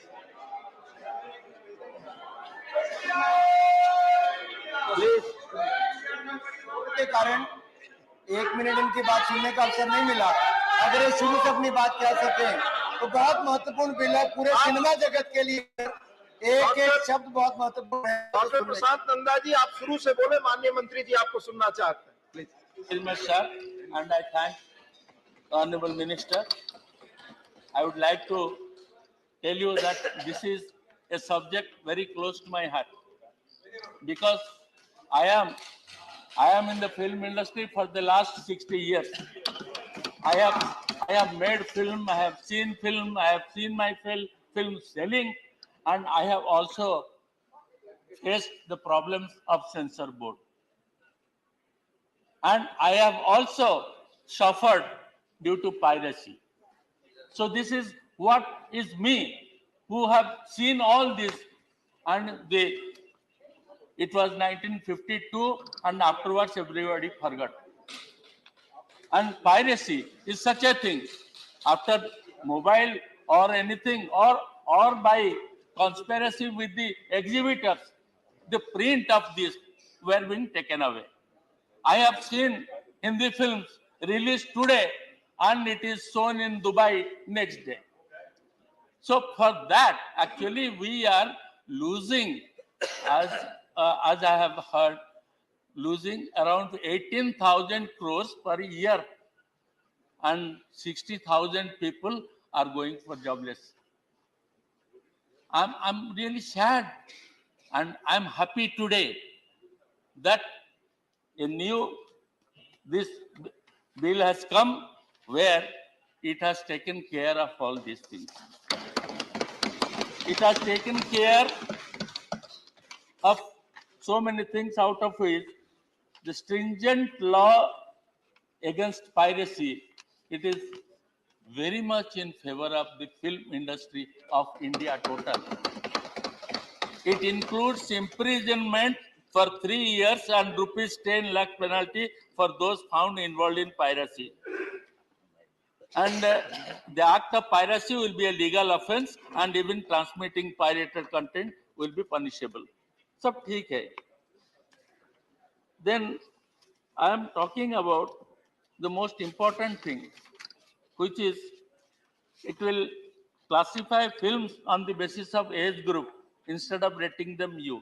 I mean, I don't think if the government has thought about it, but my experience is that this is not necessary. When filmmakers start to make film, he decides my film is for who are my targeted audience. If my targeted audience, the entire people of the country, then I'll make my film in such a way which will attract only you. When he thinks that no, my film is for a certain group of people, for which I don't need that children to see my film, I make my adult film. So U and A, those two things are pre-decided by the script writer and by the director also. So in that procedure, if you have, it was there that UA 12 and up, 12 and less people cannot see, but that doesn't happen. And again, you have given another. Say there will be another 7 people or children below 7 also will not see. For that, another category will be there. These are all good things, and most important thing that whenever we have made film, we have seen, we have, since if it is the censor has passed, it is limited to 10 years. Now you have made it perpetual. Fantastic thing, perpetual. I do not have to go again after 10 years. Once it is decided it is a good film, Mother India is good film, Mother India producer also went after 10 years. Please renew it. Can you think of it? A film which attracted everybody, and even today, they have to go again by 10 years. They must have done it by 5 times by this time. So this is a very good thing that you have taken. All good, everything. I accept this bill, but I have some suggestions. Because here I am very sorry that a lot of my friends, honorable friends, are not there. They should have heard it. I am telling you what is happening. The censor board, who will give us the certificate, for them, adult is a related term. For them, not to grant becomes a relative term. I have my own experience in one film. When my films were being censored in Bengal, so my film was rejected. He said, no, it is total violence. I said, what is violence? It is not. I have made film for everybody. There is no violence. So I had to come to the tribunal, and tribunal said, it's a clean picture. Why it happened? Because that was a 12 years son who was killed by somebody, and the chairman who was there in Bengal, his 12 years son was killed sometimes. So he thought that, no, I can't see. If he cannot see, then nobody should see. That was it. So do you know, I have lost so much of rupees because my film got delayed for 2 years. Now you have said that there is no tribunal, only those people, censor board people, only again they will see. Let them see, but the members should change. Same members will not be there. If same members will not be there, then only the correct judgment will come. Number two, we are so conscious, or the government is so conscious, that not below 12 people should see. Even they are categorizing that below 7 they will not see. But what is happening to our country? You see, everybody have mobile, everybody have got television, and OTT is there over the top of everybody. And what language they use, we cannot sit with our people, children, to see that. And what scenes are being given, it's absolutely not acceptable. Something should be done for that also. Number two. Then number three is most important, what I am telling you. Please there are certain sequences which the producer or a director, he thinks, if I will put a virulent, absolutely a rape scene, then people will come and see. That becomes a part of the entertainment. No. There are so great directors have come and gone. Satyajit Ray, Mrinal Sen. They have showed how can you make freeze and steal and then symbolize, not totally going details about it, only symbol, only one frame, only 2 frame, or only one suggestion is enough.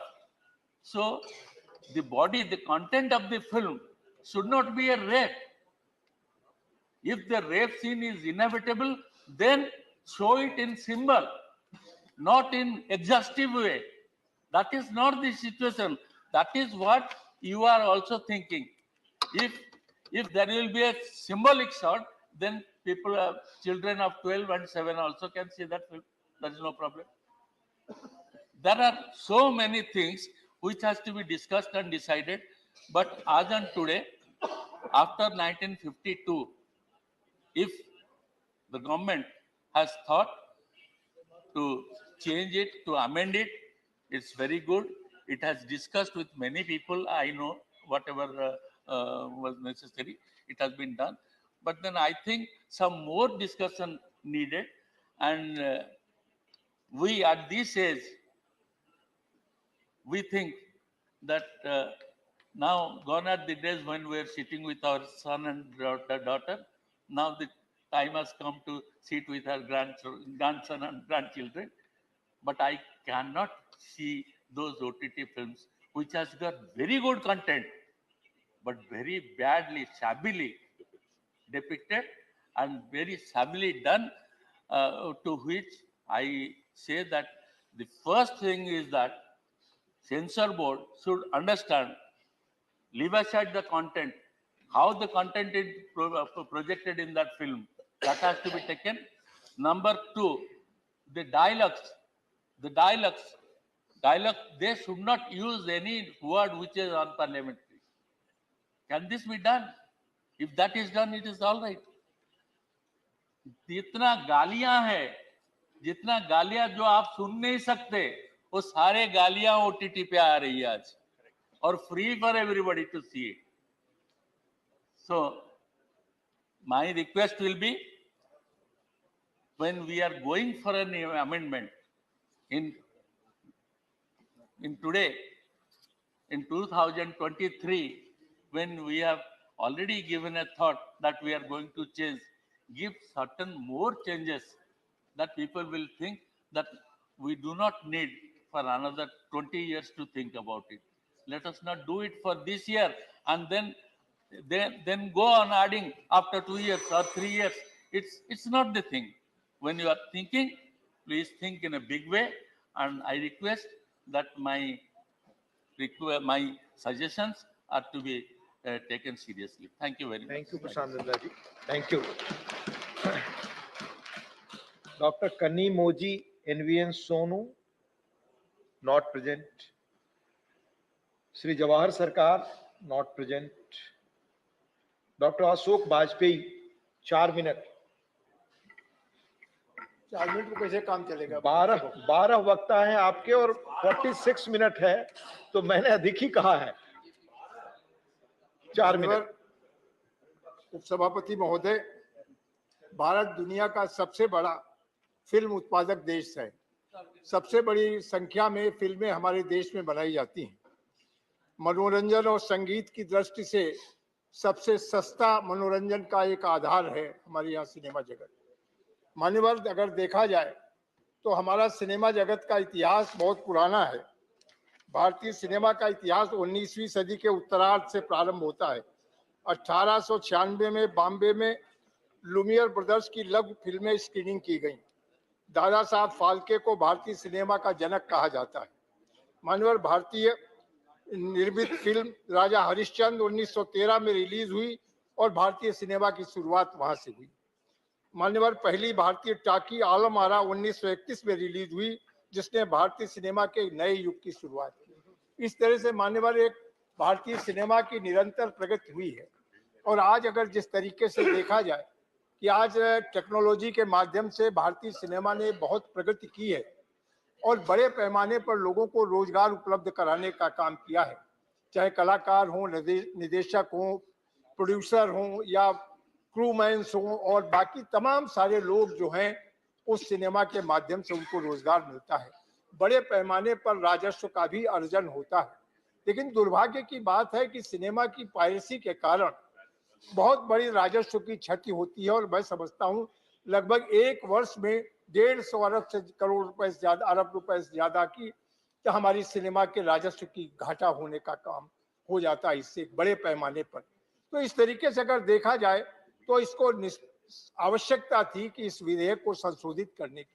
पहली बार 1952 में ये cinematography act आया और जिसके माध्यम से sensor board की स्थापना हुई और ये सोचा गया कि जो फिल्में ऐसी हों जो समाज की सहनशीलता के अनुरूप हों, ऐसी फिल्में ही प्रदर्शित की जाएं, और अगर इसके अतिरेक किया जाता है तो उन फिल्मों पर सेंसर बोर्ड उन्हें रोक लगा सकता है. लेकिन देखिए धीरे धीरे उसका दुरुपयोग होता गया. पहले सेंसर बोर्ड को यह अधिकार था कि 10 साल तक के लिए उसको प्रमाणीकरण सर्टिफिकेट दे सकता था. लेकिन आज जो हम संशोधन लेकर के आए हैं उसमें एक बार दिया गया प्रमाण पत्र हमेशा के लिए होता है, फॉर एवर के लिए. उसकी समय सीमा नहीं रखी गई, लेकिन उसके लिए तमाम सारे नियम निर्धारित किए गए हैं कि बच्चों की आयु सीमा के लिए जो अलग अलग प्रमाण पत्र होंगे वो 7 वर्ष की आयु तक के बच्चे, उसके बाद 12 साल तक, 13 साल तक की आयु के बच्चे और 16 साल तक के आयु के बच्चों के लिए जो प्रतिशत वो फिल्में प्रदर्शित होंगी, उन्हें यूए सर्टिफिकेट देने का काम किया जाएगा, इस तरीके से कि हमारे बच्चों पर उसका कोई दुष्प्रभाव न पड़े। सिनेमा ने हमारे देश के विकास में बड़ी भूमिका अदा की है। चाहे हम देखें महिलाओं के सशक्तिकरण के सवाल पर, आज जो महिला तमाम सारी फिल्में आती हैं जिनमें महिला मजबूत पात्र के रूप में उन्होंने अपने को स्थापित करने का काम किया है। तमाम सामाजिक बुराई के विरुद्ध भी फिल्मों ने एक बड़ा संदेश देने का काम किया है। साथ ही साथ अगर माननीय उपसभापति जी आप देखें तो फिल्मों ने हमारे देश में एक, चाहे हिंदी के प्रचार प्रसार का हो या भाषा के प्रचार प्रसार का हो, संस्कृति के प्रचार प्रसार का हो, एक बड़ा माध्यम बनी है। और जिनके माध्यम से आज देश के सुदूर अंचल में जहां हिंदी भाषा भाषी लोग नहीं थे, लेकिन हिंदी फिल्मों के प्रचार प्रसार से आज वहां भी लोगों ने हिंदी का पढ़ना और लिखना या हिंदी को समझना प्रारंभ किया है। इस तरह से एक बहुत बड़ा योगदान है। हमारी सांस्कृतिक एकता को बनाए रखने में भी सिनेमा की एक बहुत बड़ी भूमिका रही है, लेकिन अच्छी फिल्मों की। राष्ट्रवाद को भी देश में संरक्षित करने में फिल्मों की बड़ी भूमिका रही है, लेकिन वहीं पर कुछ ऐसी फिल्में जो केवल स्वाद शुद्ध व्यावसायिक दृष्टि से बनाई गई, वहां मर्यादाओं के साथ समझौता करके फिल्मों को घटिया स्तर का बना करके समाज को एक गलत सामग्री परोसने का काम किया गया। उन पर निश्चित रूप से ये नया अधिनियम अंकुश लगाने का काम करेगा। महोदय, मेरा ये माननीय मंत्री जी ने बहुत सूझबूझ के साथ ये अधिनियम लेकर के आए हैं, जो संशोधन लाए हैं, बहुत सूझबूझ के साथ। 1952 के बाद आवश्यकता थी कि सिनेमेटोग्राफी एक्ट में नया संशोधन आता, लेकिन इन पिछले 60-70 सालों पर वर्षों तक इस पर चिंतन नहीं हुआ।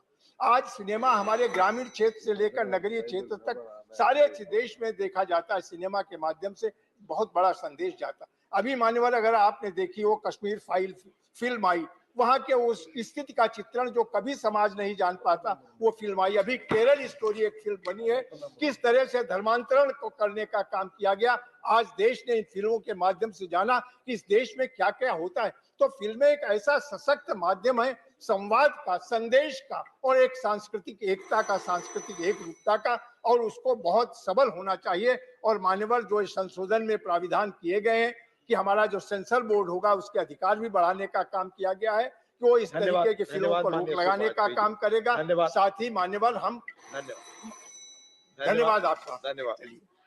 माननीय सदस्यगण, माननीय 2 सदस्यों ने अपनी ये सूचना दी है कि उनको 3 बजे की मीटिंग में शामिल होना है। अगर सदन की अनुमति हो तो उन्हें पहले बोलने का मौका दिया जा सकता है। Doctor M Thambidurai. Thank you, Deputy Chairman, sir, for giving the Please be opportunity. brief. Briefly, sir, I am not taking much of the time. So I welcome the amendment bill introduced by Honorable Minister. As other members said, it's a historical thing. For a long time, 1952, after a long time, our young man has taken initiative, this young man, to see the present scenario, what sort of amendments require. He has brought it. I welcome that. Sir, first of all, as our honorable member said, I am also involved in the film industry. I also produced certain movies and also really distributed. I am one of the distributors. Nearly 100 movies I distributed in my area. Therefore, that is why I'm telling. That is why I wanted to send something. As I said, the piracy is the very major problem the producers are facing. They are investing crores of rupees, and there are many people are committing suicide also. The producers in the film industry, we see that producers are not the big people. Sometimes they are in the highlight. Then afterwards, their life is miserable. Same as the heroes also sometimes very popular. Now afterwards, they are conditioned poor. This film industry is like that. But they're serving the people to entertain and afterwards suffering a lot in the life. That is the problem. But at the same time, sir, the films are, as said, our honorable member said, that not only entertainment, social problem highlighted, and also how to solve them. The film, at the same time, the family problems also, like that, that given some message to the people to wear it, how to come forward to solve. That is another way of the films are produced. For example, freedom time, most of the films are produced to give the patriotism to our country, to fight for the freedom. For that, many people devoted that time and spent the money to get our Indian freedom. For that, many films are produced those days. Same way, sir, I am coming from the movement, you know what, we are calling it reverend movement, especially former Chief Minister, Sri Annathuri, he was also Rajya Sabha member. We call as Anna, he is a Rajya Sabha member. He wrote so many films, especially he made a historical, social problems. Velekari, that is the famous movie, he got a very reputation. Afterwards, another Chief Minister, my mentor, MGR, is also a big actor. Amma, also the actress. Like I'm telling you, our party also becomes a very popular means social problems. Not that media at that time is not only platforms of political platforms. The political issues and social problems, everything highlighted through films. And that is the way the message is gone. The disparity in the society, how to solve it. Casteism, how to stop it. That how the pride we have to, these are things, sir. These are the way how the films have came. Now that different situation going on. Wherever seeing some kind of violence, what I said, violence is there. But all are following the same formula. That same formula, fighting, any movie, killing, then become a dada, he becomes a police officer, then shows him as a police officer and killing the people. These are the movies, all reputationally they are taking. This is somewhere you people have to advise these producers or censor board can take care of that. Must not giving this mind of the people, the youth people also goes in some other way. It will create some kind of barrage. Second, first, as I said, sir, our friend said, the piracy has to be controlled, and the age classification, what you said, I'm feeling, age classification, it won't work out.